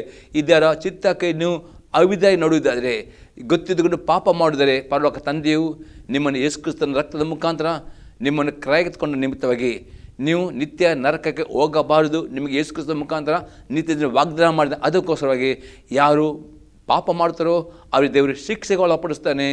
ದೇವರು ಅವರಿಗೆ ಗದರಿಸಿದ ಶಿಕ್ಷೆಗಳು ಬರುವಾಗ ನೀವು ಎಂದಿಗೂ ಬೇಸರಗೊಳ್ಳಬಾರದು ಎಂಬುದಾಗಿ ಅಪೊಸ್ತಲ ಪೌಲನು ಎಚ್ಚರಿಕೆಯನ್ನು ಕೊಡುತ್ತಾರೆ. ಎಲ್ಲಿನ ವಾಕ್ಯದಲ್ಲಿ ನೀವು ಶಿಕ್ಷಿತರಾಗುವುದಕ್ಕಾಗಿ ನಿಮಗೆ ಶಿಕ್ಷೆ ಆಗುತ್ತದೆ ತಿಳಿದು ಅದನ್ನು ಸಹಿಸಿಕೊಳ್ಳಿರಿ, ದೇವರು ನಿಮ್ಮನ್ನು ಮಕ್ಕಳನ್ನು ನಡೆಸ್ತಾನೆ. ಅಪ್ಪಗಳು ನಿಮಗೆ ಶಿಕ್ಷೆ ಬರುವಾಗ ದೇವರು ನಿಮ್ಮನ್ನು ಶಿಕ್ಷಿತರಾಗಬೇಕು. ಅಂದರೆ ಶಿಕ್ಷೆ ಯಾಕೆ ಕೊಡುವುದರೆ ಮಕ್ಕಳು ತಂದೆಯ ಮಾತಿಗೆ ವಿಧೇಯರಾಗಬೇಕು. ಅದಕ್ಕೆ ದೇವರು ಶಿಕ್ಷೆ ಕೊಡೋದೇ ನೀವು ದೇವರ ಮಾತಿಗೆ ವಿಧೇಯರಾಗಬೇಕು, ನಿಮಗೆ ಶಿಕ್ಷಿತರಾಗಬೇಕು ಅಂದರೆ ವಿಧೇಯತೆ ಪಾಠ ಕಲಿತುಕೊಳ್ಳಬೇಕು ಎಂಬುದಕ್ಕೋಸ್ಕರ ಶಿಕ್ಷೆ ಕೊಡುತ್ತಾನೆ. ಅದಕ್ಕೆ ನೀವು ದೇವರು ನಿಮ್ಮನ್ನು ಮಕ್ಕಳೆಂದು ನಡೆಸ್ತಾನೆ. ದೇವರು ತನ್ನ ಎಂದಿಗೂ ಒಂದು ತಂದೆಗೆ ಹುಟ್ಟಿದ ಮಕ್ಕಳು ಹೇಗೆ ತಂದೆ ಲೌಕಿಕ ರೀತಿಯಲ್ಲಿ ತನ್ನ ಮಕ್ಕಳು ಪ್ರೀತಿಸ್ತಾರೋ ಅದಕ್ಕೆ ಜಾಸ್ತಿ ತಂದೆಯ ದೇವರು ಯೇಸು ಕ್ರಿಸ್ತನ ರಕ್ತದ ಮುಖಾಂತರ ನಿಮ್ಮನ್ನು ಕ್ರಯತ್ಕೊಂಡಿದ್ದಾನೆ. ಯೇಸು ಕ್ರಿಸ್ತನ ನಂಬಿಕಿಟ್ಟು ನೀರಿನಲ್ಲಿ ಮುಳುಗಿ ಅಂದುಕೊಳ್ಳುವವರಿಗೆ ದೇವರ ಮಕ್ಕಳ ಅಧಿಕಾರ ಕೊಟ್ಟಿದೆ. ಆ ದೇವರ ಮಕ್ಕಳನ್ನು ಆತನ ಎಂದಿಗೂ ಕೈ ಬಿಡುವುದಿಲ್ಲ, ಅವರ ನರಕಕ್ಕೆ ಹಾಕುವುದಿಲ್ಲ, ಅವ್ರ ನಿತ್ಯ ಜೀವ ಅವರಿಗೆ ಅನುಗ್ರಹ ಮಾಡಿದ್ದಾನೆ. ಅದೇ ದೇವರು ನಿಮ್ಮನ್ನು ಮಕ್ಕಳೆಂದು ನೀವು ನೀತಿಯ ಮಾರ್ಗದಲ್ಲಿ ವಿಧೇಯತೆ ಮಾರ್ಗ ನಡೆಯಬೇಕು ಎಂಬುದಾಗಿ ಶಿಕ್ಷಿಸುತ್ತಾನೆ ಎಂಬುದಾಗಿ ಅಪೊಸ್ತಲ ಪೌಲನು ಹೇಳ್ತಾನೆ. 8ನೇ ವಾಕ್ಯದಲ್ಲಿ ತಂದೆ ಶಿಕ್ಷೆ ಹೊಂದಿದ ಮಗನಲ್ಲಿ ಮಕ್ಕಳೆಲ್ಲರೂ ಹೊಂದುವ ಶಿಕ್ಷೆ ನಿಮ್ಗೆ ಉಂಟಾಗಿದ್ದರೆ ನೀವು ಆದನ್ನು ಹುಟ್ಟಿದವರು ಹೊರತು ಪುತ್ರರಲ್ಲ. ಇಲ್ಲ ಅಪೊಸ್ತಲ ಪ್ರತಿಯೊಂದು ದೇವರಿಂದ ಯಾರ್ಯಾರಿಗೆ ಶಿಕ್ಷೆ ಬರುತ್ತದೋ ಅವು ನಿಜವಾಗಿ ದೇವರು ಹುಟ್ಟಿದ ಮಕ್ಕಳು. ಒಂದು ಶಿಕ್ಷೆ ಬರದಿದ್ದರೆ ಅದನ್ನು ಹುಟ್ಟೋದಾಗಿದೆ. ಪ್ರತಿಯೊಬ್ಬರಿಗೆ ಶಿಕ್ಷೆ ಬರ್ತದೆ. ಶಿಕ್ಷೆ ಬಂದ ನಂತರವೇ ಪ್ರತಿಯೊಬ್ಬರು ಪಾಠ ಕಲಿಯುತ್ತಾರೆ, ಪರಿಪೂರ್ಣ ವಿದ್ಯೆ. ಅದಕ್ಕೆ ದೇವರ ಆತ್ಮ ಅಪೊಸ್ತಲ ಹೇಳ್ತಾನೆ, ದೇವರಿಂದ ಯಾರು ಹುಟ್ಟಿದ್ದಾರೆ ಅವರನ್ನು ದೇವರು ಶಿಕ್ಷೆ ಕೊಡುತ್ತಾನೆ. ಅವರು ಪರಿಪೂರ್ಣ ದೇವರ ಜೊತೆಗೆ ವಿದ್ಯೆ ನಡುವುದಕ್ಕೆ. ಯಾರಿಗೆ ಶಿಕ್ಷೆ ಬರಲಿಲ್ಲ ಅವ್ರ ದೇವರು ಹುಟ್ಟಿದವರಲ್ಲ ಎಂಬುದಾಗಿ ಅಪೊಸ್ತಲ ಪೌಲನು 8ನೇ ವಾಕ್ಯದಲ್ಲಿ ಹೇಳ್ತಾನೆ. 9ನೇ ವಾಕ್ಯದಲ್ಲಿ ಇದು ಮಾತ್ರವಲ್ಲದೆ ನಮ್ಮನ್ನು ಶಿಕ್ಷಿಸಿದಂಥ ಶರೀರ ಸಂಬಂಧವಾದ ತಂದೆಗಳನ್ನು ಸನ್ಮಾನಿಸಿದ್ದೇವಷ್ಟೇ, ನಮ್ಮ ಆತ್ಮಗಳಿಗೆ ತಂದೆಯಾಗಿರುವ ತನಗೆ ನಾವು ಇನ್ನೂ ಹೆಚ್ಚಾಗಿ ಒಳಪಟ್ಟು ಜೀವಿಸಬೇಕಲ್ಲವೇ. 9ನೇ ವಾಕ್ಯದಲ್ಲಿ ಬರೆಯಲ್ಪಟ್ಟಿದೆ, ಈಗ ಲೌಕಿಕ ತಂದೆ ತನ್ನ ಮಕ್ಕಳಿಗೆ ಶಿಕ್ಷೆ ಕೊಡುವಾಗ ಮಕ್ಕಳು ಶಿಕ್ಷೆ ಅನುಭವ ಮಾಡಿದ ನಂತರ ತನ್ನ ತಂದೆಯನ್ನು ಇನ್ನೂ ಪ್ರೀತಿ ಮಾಡ್ತಾರೆ, ತಂದೆ ಸನ್ಮಾನಿಸಿದರೆ ಅವ್ರ ತಂದೆ ಕೊಟ್ಟ ಶಿಕ್ಷೆ ನನಗೆ ಒಳ್ಳೆಯ ಬುದ್ಧಿಗೆ ಸ್ವೀಕಾರ ಮಾಡಿ. ಅದೇ ರೀತಿ ದೇವರು ಹಾಕಿರ್ತದೆ, ದೇವರು ನಿಮ್ಮನ್ನು ತನ್ನ ಮಕ್ಕಳೆಂದು ಪ್ರೀತಿಸಿಕೊಂಡು ನಿಮಗೆ ಶಿಕ್ಷೆ ಕೊಡುವಾಗ ನೀವು ದೇವರನ್ನು ಸನ್ಮಾನಿಸುವುದಂತಂದರೆ ದೇವರ ವಾಕ್ಯಕ್ಕೆ ವಿಧೇಯರಾಗಿ ನಡೆಯುವುದೇ ದೇವರಿಗೆ ಸನ್ಮಾನಿಸುವುದು. ಇನ್ನು ನೀವು ಕಠಿಣ ಮಾಡಿ ದೇವರ ದೂರ ಹೋಗಬಾರ್ದು, ದೇವರ ವಿಧೇಯರಾಗಿ ನಡೆಯಬೇಕು, ಆಗ ದೇವರಿಗೂ ಸನ್ಮಾನಿಸ್ತೀರಿ ಎಂಬುದಾಗಿ ಅಪೊಸ್ತಲ ಪೌಲನು ಇಲ್ಲಿ ಹೇಳ್ತಾನೆ. 10ನೇ ವಾಕ್ಯದಲ್ಲಿ ಆ ತಂದೆಗಳು ಕೆಲವು ದಿವಸಗಳ ಪ್ರಯೋಜನವನ್ನು ಲಕ್ಷ್ಯಕ್ಕೆ ತೆಗೆದುಕೊಂಡು ತಮ್ಮ ಮನಸ್ಸಿಗೆ ತೋರಿದಂತೆ ನಮ್ಮನ್ನು ಶಿಕ್ಷಿಸಿದರು. ಆತನಾದರೂ ನಾವು ತನ್ನ ಪರಿಶುದ್ಧತೆಯಲ್ಲಿ ಪಾಲುಗಾರರಾಗಬೇಕೆಂದು ನಮ್ಮ ಹಿತಕ್ಕಾಗಿಯೇ ಶಿಕ್ಷಿಸ್ತಾನೆ. ಅಪೊಸ್ತಲ ಲೌಕಿಕ ತಂದೆಗಳು ತಮ್ಮ ಪ್ರಯೋಜನಕ್ಕೋಸ್ಕರ ತಮ್ಮ ಮಕ್ಕಳು ಶಿಕ್ಷೆ ಕೊಡ್ತಾರೆ. ಆದರೆ ದೇವರ ಪರಲೋಕ ತಂದೆಯು ದೇವರ ಮಕ್ಕಳು ಪರಿಶುದ್ಧರಾಗಬೇಕೆಂಬ ಉದ್ದೇಶಕ್ಕೋಸ್ಕರ ಶಿಕ್ಷಿಸ್ತಾನೆ ಎಂಬುದಾಗಿ ಅಪೊಸ್ತಲ ಪೌಲನು ಹೇಳುತ್ತಾನೆ. 11ನೇ ವಾಕ್ಯ, ಯಾವ ಶಿಕ್ಷೆಯಾದರೂ ತಾತ್ಕಾಲಿಕ ಸಂತೋಷಕರವಾಗಿ ತೋಚದೆ ದುಃಖಕರವಾಗಿ ತೋಚಾಕರೆ. ಶಿಕ್ಷೆ ನಿಮಗೆ ಬರುವಾಗ ಅದು ಸ್ವಲ್ಪ ದುಃಖವನ್ನು ತರುತ್ತದೆ. ಆ ದುಃಖ ಬರುವಾಗ ನೀವು ತಿಳಿದುಕೊಳ್ಳಬೇಕು, ದೇವರು ನಿಮ್ಮನ್ನು ಶಿಕ್ಷೆಗೆ ಒಳಪಡಿಸಿದೆ. ಆ ದುಃಖ ಬರುವಾಗ ಅದನ್ನು ತಾಳಿಕೊಳ್ಳಬೇಕು. ಯಾಕಂದರೆ ಅದರ ತರುವಾಯ ಅದು ಶಿಕ್ಷೆ ಹೊಂದಿದವರಿಗೆ ನೀತಿಯ ಪಾಲನ್ನು ಕೊಟ್ಟು ಮನಸ್ಸಿಗೆ ಸಮಾಧಾನ ಉಂಟು ಮಾಡ್ತದೆ. ಆ ದುಃಖ ಬರುವಾಗ ಯಾಕೆ ದುಃಖ ಬಂತು ಎಂಬುದಾಗಿ ನೀವು ತಿಳಿದುಕೊಂಡು ದೇವರಿಗೆ ನೀವು ವಿಧೇಯರಾಗುವುದರೆ ದೇವರ ದುಃಖವನ್ನು ನಿಮ್ಮನ್ನು ತೆಗೆದುಬಿಟ್ಟು ನಿಮಗೆ ಸಮಾಧಾನ ಕೊಡುತ್ತಾನೆ ಎಂಬುದೆಲ್ಲ ಪಾಲು ಮಾಡ್ತಾನೆ. ಮತ್ತು 12:13 ನೋಡ್ತೇವೆ, ಆದುದರಿಂದ ಜೋಲು ಬಿದ್ದ ಕೈಗಳನ್ನು ನಡುಗೋ ಮೊಣಕಾಲುಗಳನ್ನು ಸುಧಾರಿಸಿಕೊಳ್ಳಿರಿ, ನಿಮ್ಮ ಕಾಲುಗಳಿಂದ ನೆಟ್ಟಗೆ ಮುಂದೆ ನಡೆಯಿರಿ. ಹೀಗೆ ಮಾಡಿದರೆ ಕುಂಟಕಾಲು ಉಲಿಕು ಹೋಗದೆ ವಾಸಿಯಾಗುವುದು. ಹಾಗಾದರೆ ಇಲ್ಲಿ ಅಪೊಸ್ತಲರು ನಿಮ್ಗೆ ಬಂದ ಶಿಕ್ಷೆಯಿಂದ ನಿಮಗೆ ಪರಿಪೂರ್ಣ ಬಿಡುಗಡೆಯಾಗಬೇಕಾದ್ರೆ ನಿಮ್ಮ ಪ್ರಾರ್ಥನೆ ಜೀವಿತ, ಜೋಲು ಬಿದ್ದ ಕೈಗಳು ನಡುಗಪಡಿದ ಆತ್ಮಕತೆ ನಿಮ್ಮ ಪ್ರಾರ್ಥನೆ ಜೀವಿತದಲ್ಲಿ ಆಳಕ್ಕೆ ಬರಬೇಕು. ಇನ್ನೂ ಹೆಚ್ಚಾಗಿ ನೀವು ಪ್ರಾರ್ಥನೆ ಮಾಡಬೇಕು. ಮತ್ತು ನಿಮ್ಮ ನೆಟ್ಟಿಗೆ ಮುಂದೆ ದೇವರ ವಾಕ್ಯ ವಿಧೇಯರಾಗಬೇಕು. ಆಗ ದೇವರು ಎಲ್ಲ ಕಷ್ಟದಿಂದ ಎಲ್ಲ ಶಿಕ್ಷೆಯಿಂದ ಬಿಡುಗಡೆ ಕೊಡುತ್ತಾನೆ ಎಂಬುದಾಗಿ ಇದು ಅರ್ಥವಾಗಿದೆ. ಹಾಗಾದರೆ ಪ್ರಿಯರೇ, ಈ ಶಿಕ್ಷೆ ನಿಮಗೆ ಬರಬಾರದು. ಸ್ವಲ್ಪವಾಗಿ ಪ್ರತಿಯೊಬ್ಬರು ಶಿಕ್ಷೆ ಕೊಡುತ್ತಾರೆ, ಅದು ಜಾಸ್ತಿ ಶಿಕ್ಷೆ, ಜಾಸ್ತಿ ಕಷ್ಟ ನೋವು ಬರಬಾರದೆ. ನೀವು ಪ್ರಿಯರೇ ದೇವರ ವಾಕ್ಯ ಹೆಚ್ಚಾಗಿ ಓದುವವರಾಗಬೇಕು ಮತ್ತು ದೇವರ ವಾಕ್ಯ ವಿಧೇಯರಾಗಬೇಕು. ಒಂದು ದೇವರ ವಾಕ್ಯನ ಕಡಿಮೆ ಓದುತ್ತೀರಿ, ದೇವರ ವಾಕ್ಯ ಜ್ಞಾನವೂ ಇಲ್ಲದವರಾಗ್ತದೆ. ಆ ದೇವರ ವಾಕ್ಯ ಗೊತ್ತಿಲ್ಲದ್ದರೂ ಸಹ ಅವರಿಗೆ ಶಿಕ್ಷೆ ಬರುತ್ತದೆ. ಗೊತ್ತುವವರಿಗೆ ಜಾಸ್ತಿ ಶಿಕ್ಷೆ ಬರ್ತದೆ ಎಂಬುದಾಗಿ ಲೂಕನ ಬರೆಸುವಾರ್ತೆ 12ನೇ ಅಧ್ಯಾಯದಲ್ಲಿ 47 ಮತ್ತು 48ನೇ ವಾಕ್ಯ. Luke gospel 12:47 and 48 verse. ತನ್ನ ಯಜಮಾನ ಚಿತ್ತವನ್ನು ತಿಳಿದ ಆಳು ಸಿದ್ಧ ಮಾಡದೆ ಹೋದರೆ ಅವನ ಚಿತ್ತಕ್ಕಾನುಸಾರ ನಡೆದರೆ ಅವನು ಬಹಳ ಪೆಟ್ಟು ತಿನ್ನುವನು. ಅಲ್ಲಿ ಯೇಸುಕ್ರಿಸ್ತನೇ, ನೀವು ತಂದೆ ಚಿತ್ತ ತಿಳಿದುಕೊಂಡು ತಂದೆ ಚಿತ್ತಕ್ಕೆ ವಿಧೇಯರಾಗದೆ ನಿಮಗೆ ತುಂಬ ಪೆಟ್ಟು ಶಿಕ್ಷೆ ಉಂಟು ಎಂಬುದಾಗಿ, ತಿಳಿಯದೇ ಪೆಟ್ಟು ಯೋಗವಾದ ನಡೆಸಲು ಸ್ವಲ್ಪ ಪೆಟ್ಟು ಅಂದರೆ ನಿಮಗೆ ದೇವರ ವಾಕ್ಯವನ್ನು ಓದುವುದಿಲ್ಲ, ದೇವರಿಗೆ ಧ್ಯಾನ ಮಾಡೋದಿಲ್ಲ, ಆದರೂ ಸಹ ನಿಮಗೆ ಸ್ವಲ್ಪ ಶಿಕ್ಷೆ ಉಂಟಾಗಿದೆ. ಅದಕ್ಕೆ ಶಿಕ್ಷೆ ಬರಬಾರ್ದು. ಏನು ಮಾಡಿವಿ, ದೇವರ ಅತಿ ಹೆಚ್ಚಾಗಿ ಓದುವವರು ವಿಧೇಯರಾಗಬೇಕು. ಆಗ ನಿಮಗೆ ಶಿಕ್ಷೆ ಆ ರೀತಿ ಬರದೆ ಸ್ವಲ್ಪ ರೀತಿಯ ಶಿಕ್ಷೆ ಕೊಟ್ಟು ನೀತಿವಂತರಾಗಿ ಮಾಡ್ತಾನೆ. ಆದರೆ ನೀವು ದೇವರ ವಾಕ್ಯ ಅವಿಧೇಯರಾಗಿದ್ದರೆ ಹೆಚ್ಚು ಪೆಟ್ಟು, ಹೆಚ್ಚು ಶಿಕ್ಷೆ ನಿಮಗೆ ಸಿಗ್ತದೆ. ಮತ್ತು ಆ ಶಿಕ್ಷೆಯಿಂದ ಬಿಡುಗಡೆಯಾಗಬೇಕಾದ್ರೆ ಪ್ರಾರ್ಥನೆ ಜೀವಿತದಲ್ಲಿ ನೀವು ಆಳಕ್ಕೆ ಬರಬೇಕು.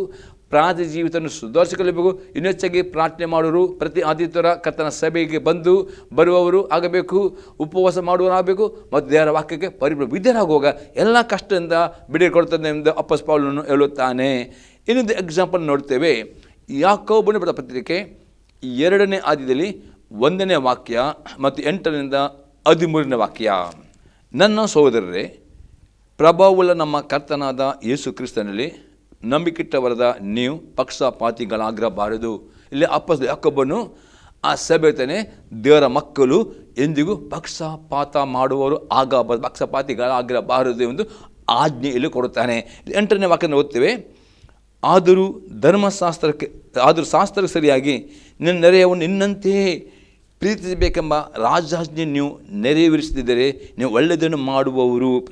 ಈಗ ದೇವರ ಆಜ್ಞೆ ನೀವು ಒಬ್ಬರನ್ನೊಬ್ಬರನ್ನು ಶುದ್ಧ ಹೃದಯದಿಂದ ನಿಷ್ಕಪಟದ ಪ್ರೀತಿಸುವರಾಗಬೇಕು. ಆ ಪ್ರೀತಿ ನೀವಿರುವಾಗೆ ಎಂದಿಗೂ ನೀವು ಪಕ್ಷಪಾತ ಮಾಡುವುದಿಲ್ಲ, ಒಳ್ಳೆಯದನ್ನು ಮಾಡ್ತೀರಿ, ಒಳ್ಳೆಯ ಕ್ರಿಯೆ ಮಾಡ್ತೀರಿ ಎಂಬುದೇ ಅರ್ಥವಾಗಿದೆ. 9ನೇ ವಾಕ್ಯ ಹೀಗುತ್ತದೆ, ಅದನ್ನು ಬಿಟ್ಟು ಪಕ್ಷಪಾತ ತೋರಿಸೋರಾಗಿದ್ದರೆ ನೀವು ಪಾಪ ಮಾಡೋರಾಗಿದ್ದು ಅಪರಾಧಿಗಳೆಂದು ಧರ್ಮಶಾಸ್ತ್ರದಿಂದ ತೀರ್ಮಾನಿಸಲ್ಪಡುತ್ತೀರಿ. ಅಪೊಸ್ತಲರು ಒಂದು ವೇಳೆ ನಿಮ್ಮ ಸಹೋದರರನ್ನು ನೋಡಿಕೊಂಡು ನೀವು ಭೇದ ಭಾವ ಪಕ್ಷಪಾತ ತೋರಿಸಿದರೆ ನೀವು ದೇವರ ವಿರುದ್ಧದಲ್ಲಿ ಪಾಪ ಮಾಡುತ್ತೀರಿ, ಅಪರಾಧಿಗಳು ಎಂಬುದೇ ಧರ್ಮಶಾಸ್ತ್ರದಲ್ಲಿ ಏನಿರುತ್ತೆ, ಧರ್ಮಶಾಸ್ತ್ರದಲ್ಲಿ ನಾವು ನಮ್ಮಂತೆ ನಾವು ಸಹೋದರ ನಾವು ಇನ್ನೊಬ್ಬರನ್ನು ಪ್ರೀತಿ ಅಂದರೆ ಯೇಸು ಕ್ರಿಸ್ತನು 2 ಆಜ್ಞೆ ಕೊಟ್ಟಿದ್ದಾನೆ. ಮೊದಲನೇ ಆಜ್ಞೆ ಇದೆ, ನಿನ್ನ ಸಂಪೂರ್ಣ ಹೃದಯದಿಂದ, ಪ್ರಾಣದಿಂದ, ಬುದ್ಧಿಯಿಂದ, ಶಕ್ತಿಯಿಂದ ನಿನ್ನ ದೇವರನ್ನು ಪ್ರೀತಿಸಬೇಕು ಮತ್ತು ನಿನ್ನನ್ನು ಪ್ರೀತಿ ಮೇರೆಗೆ ಒಬ್ಬೊಬ್ಬರನ್ನು ಪ್ರೀತಿ ಮಾಡಬೇಕು ಎಂಬುದೇ ಇದು 2 ಆಜ್ಞೆ ಕೊಟ್ಟಿದ್ದಾನೆ. ಮತ್ತೆ ಬರೆಸುವಂತೆ 22ನೇ ಅಧ್ಯಾಯದಲ್ಲಿ 37 ಈ ಆಜ್ಞೆ 2 ಆಜ್ಞೆ ಇಡೀ ಧರ್ಮಶಾಸ್ತ್ರವನ್ನು ಅಡಕವಾಗಿದೆ ಎಂಬುದರಲ್ಲಿ ಇಸ್ಕೊಳ್ತಾರೆ. ಒಂದು ಆಜ್ಞೆ ನಿನ್ನ ಸಂಪೂರ್ಣ ಹೃದಯದಿಂದಲೂ, ಪ್ರಾಣದಿಂದಲೂ, ಬುದ್ಧಿಯಿಂದಲೂ ಶಕ್ತಿ ದೇವರನ್ನು ಪ್ರೀತಿ ಮಾಡಬೇಕು ಮತ್ತು 2ನೇ ಆಜ್ಞೆ ನಿನ್ನಂತೆ ನಿನ್ನ ನೆರೆಯನ್ನು ಪ್ರೀತಿ ಮಾಡಬೇಕು. ಈ ಆಜ್ಞೆ ಪ್ರಕಾರ ಒಂದು ವೇಳೆ ನೀವು ಸಹೋದರನು ಭೇದ ಭಾವ ಪಕ್ಷಪಾತ ದೇವರ ಆಜ್ಞೆ ನಿಮಗೆ ದೇವರ ವಾಕ್ಯ ಇರ್ತದೆ, ನೀವು ಅಪರಾಧಿಗಳು ಎಂಬುದಾಗಿ ತೀರ್ಮಾನ ಮಾಡುತ್ತದೆ ಎಂಬುದಾಗಿ ಯಾಕೋಬ ಹೇಳ್ತಾನೆ 10ನೇ ವಾಕ್ಯದಲ್ಲಿ. ಯಾಕೆಂದರೆ ಯಾವನಾದರೂ ಧರ್ಮಶಾಸ್ತ್ರವನ್ನೆಲ್ಲ ಕೈಕೊಂಡು ನಡೆದು ಒಂದೇ ಒಂದರಲ್ಲಿ ತಪ್ಪಿದರೆ ಅವನು ಎಲ್ಲ ವಿಷಯದಲ್ಲಿ ಅಪರಾಧಿ ಆಗ್ತಾನೆ. ಧರ್ಮಶಾಸ್ತ್ರ ಅಂದರೆ ದೇವರು ಕೊಟ್ಟ 10 ಆಜ್ಞೆಗಳಾಗಿವೆ. ಈ 10 ಆಜ್ಞೆಗಳು ಯೇಸು ಕ್ರಿಸ್ತನ 2 ಆಜ್ಞೆಗಳನ್ನು ಮಾಡಿದ್ದಾನೆ. ಯಾವ ಆಜ್ಞೆ ಯೇಸುವನ್ನು ಕ್ಯಾನ್ಸಲ್ ಮಾಡಿದೆ, ಇನ್ನು ಅನೇಕ ಆಜ್ಞೆ ಯೇಸು ಹೊಸ ಕೊಟ್ಟಿದ್ದಾನೆ. ಈ ಆಜ್ಞೆಗಳಲ್ಲಿ ಒಂದು ಆಜ್ಞೆ ಒಬ್ಬನು ಮೀರಿ ನಡೆಯುವುದರೆ ಎಲ್ಲ ವಿಷಯದಲ್ಲಿ ಅಪರಾಧಿ ಆಗ್ತದೆ ಎಂಬುದಾಗಿ ದೇವರ ವಾಕ್ಯ ಹೇಳ್ತದೆ ಎಂಬುದಾಗಿ ಅಪೊಸ್ತಲ ಯಾಕೋಬನು ಹೇಳುತ್ತಾನೆ. 11ನೇ ವಾಕ್ಯದಲ್ಲಿ ವ್ಯಭಿಚಾರ ಮಾಡಬಾರದು ಹೇಳಿದವನೇ ನರಹತ್ಯೆ ಮಾಡಬಾರ್ದಂತಲೂ ಹೇಳಿದನು. ಆದ ಕಾರಣ ನೀನು ವ್ಯಭಿಚಾರ ಮಾಡದೇ ಇದ್ದರೂ ನರಹತ್ಯೆ ಮಾಡಿದರೆ ಧರ್ಮ ಪ್ರಮಾಣವನ್ನು ಮೀರಿದವನಾದಿ. ಇಲ್ಲ ವ್ಯಭಿಚಾರ ಮಾಡಬಾರ್ದು ದೇವರ ಆಜ್ಞೆ, ಹಾಗೆ ವ್ಯಭಿಚಾರ ಮಾಡಿ ನರಹತ್ಯೆ ಮಾಡಿದ್ರು ಸಹ ನೀವು ಧರ್ಮ ಮೀರಿದವನಾಗಿದ್ದೀ ಎಂಬುದಾಗಿ ದೇವರ ವಾಕ್ಯ ಇರ್ತದೆ. 12ನೇ ವಾಕ್ಯ, ನೀವು ಬಿಡುಗಡೆಯುಂಟು ಮಾಡುವ ಧರ್ಮ ಪ್ರಮಾಣದ ಪ್ರಕಾರ ತೀರ್ಮಾನ ಹೊಂದತಕ್ಕವರೆಂದು ಮಾತನಾಡಿ ನಡೆ. ಇವತ್ತು ಅನೇಕರು ಈ ನೋಡುವ ಅನೇಕ ರೀತಿಯ ಕಷ್ಟಗಳು, ಸಮಸ್ಯೆಗಳು, ದುಃಖಗಳು ಉಂಟು ಮತ್ತು ದೇವರ ತೋರಿಸ್ತಿದ್ದಾನೆ. ಎಲ್ಲ ನಿಮಗೆ ಕಷ್ಟ ದುಃಖದಿಂದ ಬಿಡಾಡಬೇಕು. ಅದೇ ನೀವು ದೇವರ ವಾಕ್ಯಕ್ಕೆ ವಿಧೇಯರಾಗಿ ನಡೆಯಬೇಕು. ದೇವರ ವಾಕ್ಯ ವಿಧೇಯ ನಡೆಯುವುದಾದರೆ ಮಾತ್ರ ಪರಿಪೂರ್ಣ ನಿಮಗೆ ಬಿಡುಗಡೆ ಸ್ವಾತಂತ್ರ್ಯ ಸಿಗ್ತದೆ ಎಂಬುದಾಗಿ ಇಲ್ಲಿ ಅಪೊಸ್ತಲ ಯಾಕೋಬನು 12ನೇ ವಾಕ್ಯದಲ್ಲಿ ಇರ್ತದೆ. ನೀವು ಬಿಡುಗಡೆಯುಂಟು ಮಾಡುವ ಧರ್ಮ ಪ್ರಮಾಣದ ಪ್ರಕಾರ ತೀರ್ಮಾನವನ್ನು ಹೊಂದತಕ್ಕವರೆಂದು ಮಾತನಾಡಿ ಬಿಡುಗಡೆ ಯೇಸು ಕ್ರಿಸ್ತನ ಹೆಸರಿನಲ್ಲಿ ನಂಬಿರುವವರಿಗೆ ಯೇಸು ರಕ್ತದಲ್ಲಿ ಅದರಲ್ಲಿ ವಿಧೇಯರ ವಿಧೇಯತೆ ವೆರಿ ಇಂಪಾರ್ಟೆಂಟ್. ಯೇಸು ನಂಬಿಕೆ ಇಡಬೇಕು ಪ್ರೇರೆ, ಯೇಸು ಕ್ರಿಸ್ತನ ಒಡೆಯ ಅಂಗೀಕಾರ ಮಾಡಬೇಕು. ಅದರ ವಿಧೇಯರಾಗುವಾಗ ಎಲ್ಲದರ ನಿಮಗೆ ಬಿಡುಗಡೆ ಸಿಗ್ತದೆ. ಒಂದು ವೇಳೆ ನೀವು ಯೇಸು ಕ್ರಿಸ್ತನ ವಾಕ್ಯಕ್ಕೆ ವಿಧೇಯರಾಗುತ್ತಾ ನಿಮಗೆ ಬಿಡುಗಡೆ ಬರುವುದಿಲ್ಲ. ಆಗ ಅದು ಮೂಲವಾಗ್ತದೆ ಕರುಣೆ ತೋರಿಸಿರುವವನಿಗೆ ನ್ಯಾಯತೆಯನ್ನು ಕರುಣೆ ತೋರಿಸಲ್ಪಡುವುದಿಲ್ಲ. ಕರುಣೆಯು ನ್ಯಾಯತೆಯನ್ನು ಗೆದ್ದು ಅರ್ಥ. ಈ ಸಹೋದರರು ಈ ಸಭೆಯಲ್ಲಿ ಒಬ್ಬ ಬಡ ಸಹೋದರ ಕರುಣೆ ತೋರಿಸಿಲ್ಲ. ಅದಕ್ಕೆ ಈ ಒಂದು ಆಜ್ಞೆ ದೇವರು ಕೊಟ್ಟ 10 ಆಜ್ಞೆಯಲ್ಲಿ ಒಂದು ಆಜ್ಞೆ ಮೀರಿದರೂ ಸಹ ಅವರಿಗೆ ನ್ಯಾಯ ತೀರ್ಪು ಶಿಕ್ಷೆ ಬರುತ್ತದೆ. ಅದು ಶಿಕ್ಷೆ ಬರಬಾರದರೆ ದೇವರು ಕೊಟ್ಟ 10 ಆಜ್ಞೆಗಳನ್ನು ಯೇಸು ಕೊಟ್ಟ 2 ಆಜ್ಞೆಗಳನ್ನು ಪರಿಪೂರ್ಣ ವಿಧೇಯರಾಗುವುದರೆ ನಿಮಗೆ ಆ ನ್ಯಾಯ ತೀರ್ಪಿನ ಭಯ ಬರುವುದಿಲ್ಲ, ಶಿಕ್ಷೆ ಬರುವುದೇ. ದೇವರ ಆಶೀರ್ವಾದ, ದೇವರ ದಯೆ ಪ್ರತಿ ಸಲ ನೀವು ಅನುಭವ ಮಾಡಲಿಕ್ಕೆ ಸಾಧ್ಯವಾಗ್ತದೆ ಎಂಬುದರಲ್ಲಿ ಯಾಕೋಬನು ಇಲ್ಲಿ ಹೇಳುವವನಾಗಿದ್ದಾನೆ. ಇನ್ನೊಂದು ವಾಕ್ಯ ನಾವು ನೋಡ್ತೇವೆ. ಪೇತ್ರನು ಬರೆದ ಮೊದಲನೇ ಪತ್ರಿಕೆ 4ನೇ ಅಧ್ಯಾಯದಲ್ಲಿ 17ರಿಂದ 19ನೇ ವಾಕ್ಯ. 1 Peter 4:17 to 19 verse. ನ್ಯಾಯ ವಿಚಾರಣೆ ಸಮಯ ಬಂದಿದೆ. ಆ ವಿಚಾರಣೆಯು ದೇವರ ಮನೆಯಲ್ಲಿಯೇ ಪ್ರಾರಂಭವಾಯಿತಲ್ಲ. ಅದು ನಮ್ಮಲ್ಲಿ ಪ್ರಾರಂಭವಾಗಲು ದೇವರ ಸುವಾರ್ತೆಯನ್ನು ನಂಬಲ್ಲದವರ ಗತಿ ಏನಾಗಬಹುದು? ನೀತಿವಂತರೇ ರಕ್ಷಣೆ ಹೊಂದುವುದು ಕಷ್ಟವಾದರೆ ಭಕ್ತಿಯನ್ನು ಪಾಪಿಯಷ್ಟು ನಿಲ್ಲುವುದು ಹೇಗೆ? ಈಗಲಾಗಿ ದೇವರ ಚಿತ್ತಾನುಸಾರ ಬಾಧೆ ಪಡುವರು ಒಳ್ಳೆಯದನ್ನು ಮಾಡುವರಾಗಿದ್ದು ತಮ್ಮ ಆತ್ಮಗಳನ್ನು ನಂಬಿಕಸ್ತನ ಸೃಷ್ಟಿಕರ್ತನಿಗೆ ಒಪ್ಪಿಸಲಿ. ಪೇತ್ರನು ಹೇಳ್ತಾರೆ, ಒಬ್ಬನು ಯೇಸು ಕ್ರಿಸ್ತನ ನಂಬಿ ನೀರಿನಲ್ಲಿ ಮುಳುಗಿಸಿಕೊಂಡ ನಂತರ ಒಂದು ಸಭೆಗೆ ಅವನು ನಂಬಿಕಸ್ಥರಾಗಬೇಕು. ಯಾವ ಸಭೆ? ತಂದೆ, ಮಗ ಮತ್ತು ಪವಿತ್ರತ್ವನ ಬಗ್ಗೆ ಸ್ವಸ್ಥ ಬೋಧನೆ, ಹೊಸ ಒಡಂಬಡಿಕೆಯಲ್ಲಿ ಇರುವಂಥ ಆ ಬೋಧನೆ, ಸ್ವಸ್ಥ ಬೋಧನೆ ಕೊಡುತ್ತದೋ ಆ ಸಭೆಗೆ ಅವನು ನಂಬಿಕಸ್ಥರಾಗಿ ಇರಬೇಕು ಎಂಬುದಾಗಿ ದೇವರ ವಾಕ್ಯ ಇರ್ತದೆ.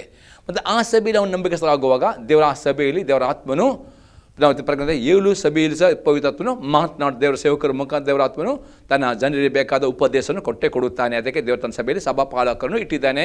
ಪ್ರತಿ ಸಭೆಯಲ್ಲಿ ಸಭಾಪಾಲಕ ಕರ್ತವ್ಯ ಏನಾಗಿದೆ, ತನ್ನ ಸಭೆಯ ಮಕ್ಕಳಿಗೆ ಅವರು ದೇವರಿಂದ ಪಡೆದುಕೊಂಡ ಉಪದೇಶ ಕೊಡುವುದು ಅವರ ಕರ್ತವ್ಯ. ಪ್ರತಿಯೊಬ್ಬ ದೇವರ ಸೇವಕರು ತನ್ನ ಸಭೆಗೆ ಬೇಕಾದ ಉಪದೇಶ ಕೊಡುವರಾಗಿದ್ದಾರೆ.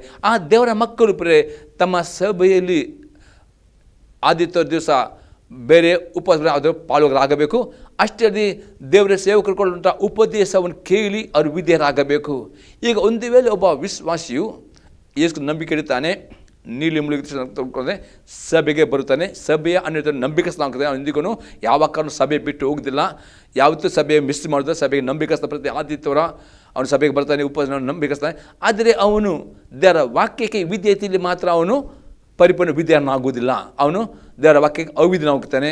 ದೇವರ ಅಂಥ ಒಬ್ಬ ವಿಶ್ವಾಸಿಗೆ ನಿತ್ಯ ಜೀವದ ವಾಗ್ದಾನ ಮಾಡಿ ನಿಮಿತ್ತವಾಗಿ ಅಪೋಸ್ತಲನು ಒಬ್ಬ ವಿಶ್ವಾಸಿಯು ದೇವರ ಸಭೆಯಲ್ಲಿ ಕೊಟ್ಟಪಟ್ಟ ಉಪದೇಶ ಪ್ರಕಾರ ನಡೆದಿದ್ದರೆ ದೇವರು ಪ್ರತಿಯೊಂದು ಸಭೆಗೆ ನ್ಯಾಯ ವಿಚಾರಣೆ ನ್ಯಾಯ ದೇವರು ಯಾರೂ ದೇವರ ವಾಕ್ಯ ವಿಧೇಯರಾಗಿದ್ದರೋ ಅವರ ಮೇಲೆ ದೇವರ ಶಿಕ್ಷೆ ಬರುತ್ತದೆ. ಯಾಕೆಂದರೆ ಅವರು ಪರಲೋಕ ಹೋಗಬೇಕಾದರೆ ಅವರು ಪರಿಶುದ್ಧರಾಗಬೇಕು. ಪರಿಶುದ್ಧರಲ್ಲಿ ಅವರು ಪರಲೋಕ ಹೋಗ್ಲಿಕ್ಕೆ ಆಗುವುದಿಲ್ಲ. ಅದಕ್ಕೆ ದೇವರು ಅವರಿಗೆ ತನ್ನ ದೇವರ ಚಿತ್ತ ಪ್ರಕಾರ ಶಿಕ್ಷೆ ಕೊಡುತ್ತಾನೆ. ಯಾಕಂದರೆ ಅವರು ಮಾನಸಾಂತರ ಪಡಬೇಕು ಎಂಬುದಾಗಿ. ಆಗ ಶಿಕ್ಷೆಗಳು ಬರುವಾಗ ನೀವು ಬೇಸರ ಪಡೆದೆ ಸಭೆ ಬಿಟ್ಟು ಹೋಗದೆ ನೀವು ದೇವರಿಗೆ ಒಪ್ಪಿಸಿಕೊಡುವುದಾದರೆ ದೇವರು ನಂಬಿಕಸ್ಥನು ಆ ಶಿಕ್ಷೆಯ ಮುಖಾಂತರ ನಿಮ್ಮನ್ನು ಪರಿಪೂರ್ಣ ಆತ್ಮ ಪ್ರಾಣ ಶರೀರ ದೋಷವಿಲ್ಲದಾಗೆ ಕಾಪಾಡಿಕೊಂಡು ನಿಮ್ಮ ನಿತ್ಯ ಜೀವಕ್ಕೆ ಸೇರಿಸ್ತಾನೆ ಎಂಬುದಾಗಿ ಪೇತ್ರನು ಹೇಳುತ್ತಾನೆ. ಅದಕ್ಕೆ ಇವತ್ತು ನಿಮಗೆ ಕಷ್ಟ ಬೇಡ, ಶಿಕ್ಷೆ ಬೇಡ, ನೋವು ಬೇಡ, ಆಸೆ ಬರಬೇಕಾದ್ರೆ ಈ ಟಿ ವಿ ಮೇಲೆ ಕೇಳೋದು ಸಂದೇಶ ಪುನಃ ಕೇಳಿರಿ. ಯೂಟ್ಯೂಬ್ನಲ್ಲಿ ಅದು ರೆಕಾರ್ಡ್ ಆಗಿ ಕೇಳಿರಿ, ಅರ್ಥ ಮಾಡಿಕೊಳ್ಳಿ, ವಿಧೇಯರಾಗಿರಿ.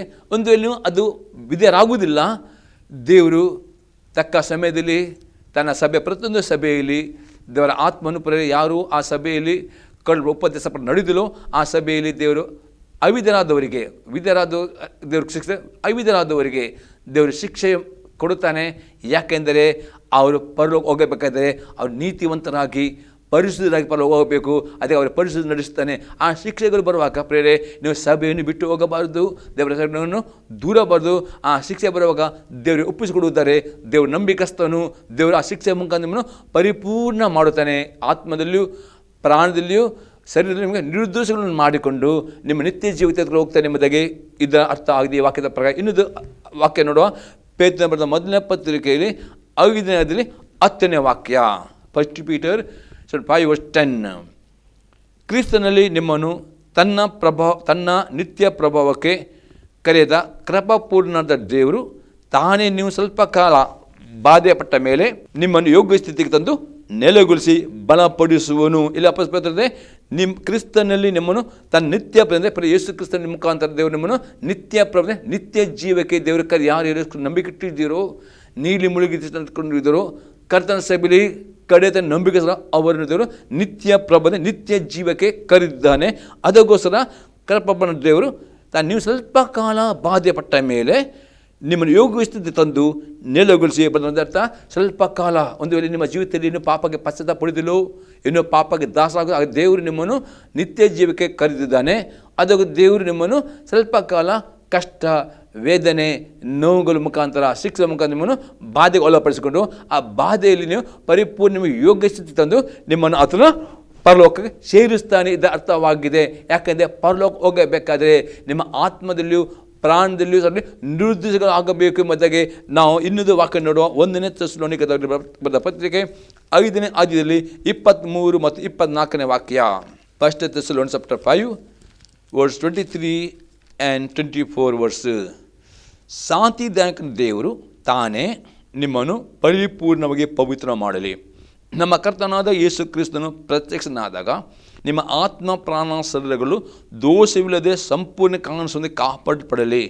ನಿಮ್ಮನ್ನು ಕರೆಯುವ ನಂಬಿಕಸ್ಥನು ಆತನ ಕಾರ್ಯವನ್ನು ಸಾಧಿಸ. ಇಲ್ಲಿ ಪೌಲನು ಸಭೆಯಲ್ಲಿ ಆತನು ರ್ಯಾಪ್ಚರ್ ಬಗ್ಗೆ, ಯೇಸು ಕ್ರಿಸ್ತನ ಪ್ರತ್ಯಕ್ಷದ ಬಗ್ಗೆ, ಅದರ ರೂಪಾಂತರ ಬಗ್ಗೆ ಮಾತಾಡ್ತಾನೆ. ನೋಡ್ತೇವೆ, ಯೇಸು ಕ್ರಿಸ್ತನು ಮಧ್ಯ ಆಕಾಶದಲ್ಲಿ ತುತ್ತಿರದವನಿಗೆ ಬರ್ತಾನೆ, ತನ್ನ ಸಭೆಯನ್ನು ಪರಲೋಕ ಎತ್ತಿಕೊಂಡು ಹೋಗಲಿಕ್ಕೆ. ಆ ನಂತರ 7 ವರ್ಷದ ಸಂಕಟ ಬರುತ್ತವೆ ಎಂಬುದನ್ನು ದೇವರ ವಾಕ್ಯ ನೋಡ್ತೇವೆ.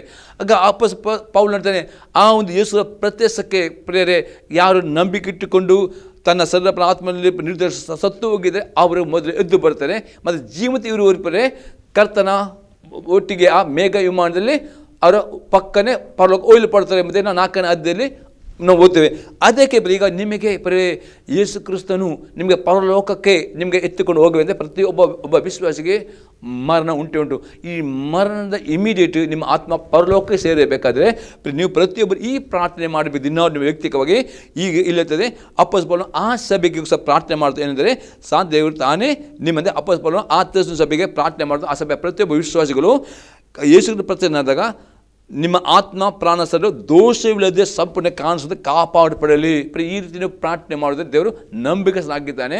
ನಿಮ್ಮನ್ನು ಆತನು ನೀವು ಒಂದು ವೇಳೆ ನೀವು ಆ ಪ್ರಾರ್ಥನೆ ಮಾಡಿದ ವಿದ್ಯಾರಾದರೆ ನಿಮ್ಗೆ ಆ ರೀತಿಯ ಕಷ್ಟ ಸಂಕಟಗಳು ಬರದೆ ಸ್ವಲ್ಪವಾಗಿ ನಿಮಗೆ ದೇವರು ಶಿಕ್ಷೆ ಒಳಪಟ್ಟು ಬೇಗನೆ ನಿಮ್ಮ ಪರಿಸ್ಥಿತಿ ಗುರುಸ್ತಾರೆ. ಅದು ನಿಮ್ಮ ಕಠಿಣ ಹೃದಯ ಇರುವುದಾರೆ, ನೀವು ದೇವರ ವಾಕ್ಯ ಗೊತ್ತಿದ್ದುಕೊಂಡು ನೀವು ಅವಿಧರಾಗಿದ್ದಾರೆ ಮತ್ತು ದೇವರ ವಾಕ್ಯ ಕಡಿಮೆ ಓದುತ್ತೀರಿ, ಬೇಡ ಮುಂದೆ ಓದ್ತೀರಿ, ಆಗ ದೇವರು ಪ್ರೇರೆ ಆ ಪೇತ್ರ ಬರೆದ ಪ್ರಕಾರ ನಿಮಗೆ ದೇವರ ಶಿಕ್ಷೆ ಬರುತ್ತದೆ, ದೇವರ ಬಾಧೆಗೆ ಒಳಪಡಿಸ್ತಾನೆ ಮತ್ತು ನಿಮ್ಮ ಶರೀರದಲ್ಲಿಯೂ ಆತ್ಮ ನಿರ್ದೋಷನೆಗೆ ನಿಮ್ಮನ್ನು ಮಾಡಿ ಆತನ ನಿತ್ಯ ಜೀವಕ್ಕೆ ಸೇರಿಸ್ತಾನೆ ಎಂಬುದಾಗಿ ಇದರ ಅರ್ಥವಾಗಿದೆ. ಪ್ರೇರೆ ಅದಕ್ಕೋಸ್ಕರ ಪ್ರೇರೆ ಪಾಪ ಮಾಡಬೇಡಿ. ಪಾಪ ಎಂದರೆ ದೇವರ ಯಾವುದೇ ಆಜ್ಞೆ ಅಲ್ಲನ್ನು ಮಡುಕಿಲಿಯೂ ಹೊಸ ಮಡುಕು ಅನೇಕ ಆಜ್ಞೆ ಪ್ರತಿಯೊಂದು ಆಜ್ಞೆಯನ್ನು ವಿಧೇಯರಾಗಲೇಬೇಕು. ಒಂದು ವೇಳೆ ಅವಿಧೇಯರಾಗಿದ್ದರೆ ನೀವು ಅಪರಾಧಿಗಳಾಗ್ತೀರಿ ಮತ್ತು ಅಪರಾಧಿಗೆ ದೇವರು ಶಿಕ್ಷೆ ಕೊಡುತ್ತಾನೆ. ಯಾಕಂದರೆ ನೀವು ಎಷ್ಟು ನಂಬಿಗಿಟ್ಟವರು ನೀರು ಮುಳಿತರು ನಿತ್ಯ ನರಕ್ಕೆ ಹೋಗಬಾರದು. ನಿಮ್ಮ ನಿತ್ಯ ಜೀವದ ವಾಗ್ದಾನ ಅದೇ ವಾಗ್ದಾನ ತಕ್ಕಾಗಿ ನಿಮ್ಮ ಶಿಕ್ಷೆ ಕೊಡುತ್ತಾನೆ. ಆ ಶಿಕ್ಷೆಯಲ್ಲಿ ಬರುವಾಗ ನೀವು ದೇವರು ಒಪ್ಪಿಸಿಕೊಂಡಿರಿ, ದೇವರು ನಂಬಿಕಸ್ತನು, ಆತನು ನಿಮ್ಮನ್ನು ನಿತ್ಯ ನರಕಕ್ಕೆ ಹಾಕುವುದಿಲ್ಲ. ಅದೇ ನಿಮ್ಮನ್ನು ಶರೀರ ಆತ್ಮ ನಿರ್ದೋಷನಾಗಿ ಪರಿಶುದ್ಧ ಮಾಡಿಕೊಂಡು ನಿಮ್ಮ ಪರಲೋಕಕ್ಕೆ ಆತ ತೆಗೆದು ಹೋಗುತ್ತಾನೆ ಎಂಬುದೇ ಅದು ಅರ್ಥವಾಗಿದೆ. ಪ್ರೇರೆ ಆತ ರಕ್ತದಿಂದ ಪಾಲುಗಾರ ಮಾಡ್ತಾನೆ, ಅದು ಅರ್ಥವಾಗಿದೆ. ಎರಡನೇ ಸಂಗತಿ ನೋಡ್ತೇವೆ, ಯೇಸು ಕ್ರಿಸ್ತನಲ್ಲಿ ನೆಲೆಗೊಂಡಿರೋನು ಪಾಪ ಮಾಡುವುದಿಲ್ಲ. ಇದರ ಅರ್ಥ ನೋಡು ಪ್ರೇರೆ. ಗಲಾತ್ಯಯವರಿಗೆ ಪತ್ರಿಕೆ 5ನೇ ಅಧ್ಯಾಯದಲ್ಲಿ 24ರಿಂದ 26ನೇ ವಾಕ್ಯ ತನಕ. ಗಲಾತ್ಯ 5:24-26. ಕ್ರಿಸ್ತ ಯೇಸುವಿನವರು ತಮ್ಮ ಶರೀರ ಭಾವವನ್ನು ಅದರ ವಿಷಯ ಸಹಿತ ಸಿಲುಬೆಗೆ ಹಾಕಿ ವಾಪಸ್ ಬರೋದೆ. ಯಾರು ಯೇಸು ನಂಬಿಕೆಟ್ಟಿರ್ತಾರೋ ನೀಲಿ ಮುಳಿಟ್ಕೊಳ್ತಾರೋ ಅವರು ಪ್ರತಿದಿನ ಅವರ ಶರೀರಾಧೀನ ಸ್ವಭಾವ, ಶರೀರ ಸ್ವಭಾವ ಎಂದರೆ ಏನು ಪ್ರೇರೆ ಅದರ ಬಗ್ಗೆ ನೋಡ್ತೇವೆ. 5:19-21 ವಾಕ್ಯದಲ್ಲಿ ಶರೀರ ಭಾವದ ಕರ್ಮಗಳು ಉಂಟು ಪ್ರೇರೆ.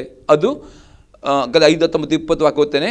ಶರೀರದ ಕರ್ಮಗಳು ಪ್ರಸಿದ್ಧವಾಗಿವೆ. ಯಾವುದೆಂದರೆ ಜಾರತ್ವ, ಬಂಡುತನ, ನಾಶಿಕೆ ಗಡಿತನ, ವಿಗ್ರಹಾರಾಧನೆ, ಮಾಟ, ಅಗೆತನ, ಜಗಳ, ಹೊಟ್ಟೆ ಕಿಚ್ಚು, ಸಿಟ್ಟು, ಕಕ್ಷಭೇದ, ಭಿನ್ನಮತ, ಮತ್ಸರ, ಕುಡಿಕಿತ, ದುಂದು ಇಂಥವುಗಳು ಈ ಪ್ರೇರೆ ಶರೀರಭಾವದ ಸ್ವಭಾವಗಳನ್ನು ದಿನಾಲೊಬ್ಬ ವಿಶ್ವಾಸಿಯು ಕ್ರೂಜಿಗೆ ಹಾಕುವುದಾದರೆ ದೇವರ ವಾಕ್ಯದ ಮೇಲೆ ನಿರಾಕರಿಸುತ್ತಾರೆ, ದೇವರ ವಾಕ್ಯದ ಆ ಸ್ವಭಾವನ ಅಗೆ ಮಾಡುವುದಾರೆ ಪ್ರೇರೆ ಅಂಥವರು ಪ್ರೇರೆ ಅದರ ಪ್ರಕಾರ ನಡೆಯುವುದೇ ಇಲ್ಲ. ಅಂದರೆ ಕ್ರಿಸ್ತ ಯೇಸುವಿನವರು ತಮ್ಮ ಶರೀರಭಾವವನ್ನು ಅದರ ಸಹಿತ ಸಿಲುಬೆಗೆ ಅಂದರೆ ಯಾರು ದೇವರ ವಾಕ್ಯ ವಿದ್ಯಾರ ನೋಡ್ತಾರೋ ಅವರು ಪ್ರತಿದಿನ ಈ ಶರೀರಬದ್ಧ ಕ್ರಮಗಳನ್ನು ಅವರು ಕ್ರೂಜಿಗೆ ಹಾಕುತ್ತಾರೆ. ಅದಕ್ಕೆ ಅವರು ವಿದ್ಯಾರಾಗುವುದಿಲ್ಲ. ಅದಕ್ಕೆ ಬದಲಾಗಿ ಅವರು ಪವಿತ್ರಾತ್ಮ ವಿದ್ಯಾರ್ಥಿ ನಡೆಯ 20 ವಾಕ್ಯದಲ್ಲಿ ನಾವು ಆತ್ಮದಿಂದ ಜೀವಿಸಿದ್ರೆ ಆತ್ಮನ ಅನುಸರಿಸುತ್ತೇವೆ. ಅಂದರೆ ಅವರ ಆತ್ಮದಲ್ಲಿ ಜೀವವಿರುತ್ತದೆ. ಅರ್ಥ ಮಾಡಿಕೊಳ್ಳಿ. ಒಂದು ವೇಳೆ ನೀವು ಯೇಸು ನಂಬಿಕೊಂಡು ನೀಡಿ ಮುಳುಗಿದ ಅಂತಕೊಂಡು ಪಾಪದಲ್ಲಿ ಜೀವಿಸಿದರೆ ಈ ಶರೀರದ ಕರ್ಮಗಳನ್ನು ತೋರಿ ಬರ್ತವೆ. ಯಾರು ಈ ಶರೀರದ ಕರ್ಮ ತೋರಿ ಬರ್ತವೋ ಅವರ ಆತ್ಮದಲ್ಲಿ ಜೀವವನ್ನು ಕಳೆದುಕೊಳ್ಳುತ್ತಾರೆ, ಆತ್ಮವರು ಸತ್ತು ಹೋಗುತ್ತದೆ ಮತ್ತು ಪಶ್ಚಾತ್ತಾಪ ಪಡದಿದ್ದರೆ ಅವರು ಪರಲೋಕಕ್ಕೆ ಹೋಗುವುದಿಲ್ಲ ಅಂತ ಕಡಕಂಡು ಹೇಳುತ್ತಾನೆ. ಈಗ ನೀವು ಪರಲೋಕಕ್ಕೆ ಹೋಗಲಿಕ್ಕೆ ನೀವು ಇಷ್ಟವಿರುವರೆ ನೀವು ಪ್ರತಿದಿನ ದೇವರ ವಾಕ್ಯ ವಿಧರಾಗುವುದು ಆದರೆ ಮಾತ್ರವೇ ನಿಮ್ಮ ಈ ಪೂರ್ವ ಸ್ವಭಾವವನ್ನು ದಿನವೂ ಕ್ರೂಜಿಗೆ ಹಾಕುವಾಗ ನಿಮ್ಮ ಆತ್ಮದಲ್ಲಿ ಜೀವ ಇರ್ತದೆ ಮತ್ತು ನೀವು ದೇವರ ಆತ್ಮನನ್ನು ಅನುಸರಿಸಿ ದೇವರ ಆತ್ಮನನ್ನು ದೇವರ ವಾಕ್ಯಕ್ಕೆ ದೇವರ ಆತ್ಮನು ಸತ್ಯದ ಆತ್ಮನು ಪ್ರತಿಯೊಬ್ಬ ದೇವರ ಮಕ್ಕಳನ್ನು ಸತ್ಯಕ್ಕೆ ತಕ್ಕ ನಡೆಸ್ತಾನೆ. ದೇವರ ವಾಕ್ಯ ವಿಧಿಯಾಗಿ ನಡೆಯುವಾಗ ನೀವು ಪವಿತ್ರಾತ್ಮನನ್ನು ನಡೆಯುತ್ತೀರಿ ಪ್ರೇರೆ. ಮತ್ತು 20 ಆಗ ನೀವು ಅಹಂಕಾರಿಗಳು ಆಗುವುದಿಲ್ಲ, ಒಬ್ಬನೊಬ್ಬರು ಕೆಣಕವರು ಒಬ್ಬನ ಮಸವರು ಆಗದಿರುತ್ತೀರಿ ಪ್ರೇರೆ. ಹಾಗಾದರೆ ಯೇಸು ನೆಲೆಗೊಳ್ಳುವುದಂತಾನೆ ದೇವರ ವಾಕ್ಯ ಯಾರು ವಿಧೇಯರಾಗುತ್ತಾರೋ ಅವರಿಗೆ ಪಾಪ ಮಾಡಲಿಕ್ಕೆ ದೇವರ ವಾಕ್ಯ ಅವರ ಇದ್ದ ನಿಮಿತ್ತ ಅವರು ಪಾಪಕ್ಕೆ ದಾಸರಾಗುವುದಿಲ್ಲ. ಅವರು ಅದಕ್ಕೆ ಪವಿತ್ರಾತ್ಮನ ವಿದ್ಯೆ ನಡೆಯುತ್ತಾರೆ. ಮತ್ತು ಪವಿತ್ರ ವಿದ್ಯೆ ನಡೆಯುವಾಗ ಪ್ರೇರೆ ಅವ್ರು ದಿನಾಲೂ ಅವರ ಶರೀರ ಭಾವವನ್ನು ಕ್ರೂಜಿಗೆ ನೆತ್ತಾಡಿಸ್ತಾರೆ. ಮತ್ತು ಅವ್ರ ದೇವರ ಆತ್ಮನ ವಿದ್ಯೆ ನಡೆಯುವಾಗ ಅವರಲ್ಲಿ ಅಹಂಕಾರ ಆಗಲಿ ಒಬ್ಬರೊಬ್ಬರು ಅವರ ಕೆಣಕುವುದಿಲ್ಲ, ಮತ್ಸರ ಮಾಡದೆ ದೇವರ ಆತ್ಮ ವಿದ್ಯೆ ನಡೆಯುತ್ತಾರೆ. ದೇವರ ಆತ್ಮ ಫಲಗಳು ಅವರಿಗೆ ತೋರಿ ಬರ್ತವೆ. ನಾವು 20ನೇ ವಾಕ್ಯ ನೋಡ್ತೇವೆ, 22-23 ವಾಕ್ಯ. ಆದರೆ ದೇವರಾತ್ಮ ಉಂಟು ಫಲವೆಂದರೆ ಪ್ರೀತಿ, ಸಂತೋಷ, ಸಮಾಧಾನ, ದೀರ್ಘಶಾಂತಿ, ದಯೆ, ಉಪಕಾರ, ನಂಬಿಕೆ ಸಾಧುತ್ವ ಸಮಯದಲ್ಲಿ ಇಂಥವನ್ನೇ ಯಾವ ಧರ್ಮಶಾಸ್ತ್ರ ಆಕ್ಷೇಪಿಸಿದ್ರು. ಅವರಲ್ಲಿ ಪವಿತ್ರ 9 ಗುಣ ಬರ್ತವೆ. ಇಂಥವರಿಗೆ ಯಾವ ಧರ್ಮಶಾಸ್ತ್ರ ಅವರನ್ನು ಆಕ್ಷೇಪಣೆ ಮಾಡುವುದಿಲ್ಲ. ಯಾಕಂದರೆ ಅವರ ಆತ್ಮ ವಿದ್ಯಾರ್ಥಿ ನೋಡ್ತಾರೆ, ಈ ಗುಣ ಅವ್ರಿಗೆ ತೋರಿ ಬರುತ್ತವೆ ಪ್ರೇರೆ. ಹಾಗಾದರೆ ಇವತ್ತು ಪ್ರೇರೆ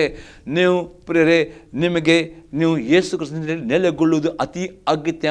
ಪಾಪದ ಮೇಲೆ ಜಯವನ್ನು ಹೊಂದಬೇಕಾದರೆ ಯೇಸು ಕ್ರಿಸ್ತನಲ್ಲಿ ನೆಲೆಗೊಳ್ಳುವುದಂದರೆ ಆತ ವಾಕ್ಯ ವಿದ್ಯೆ ಆಗಬೇಕು. ಆಗ ನೀವು ಪಾಪವನ್ನು ಮಾಡಲಿಕ್ಕೆ ನಿಮಗೆ ಆಗುವುದಿಲ್ಲ.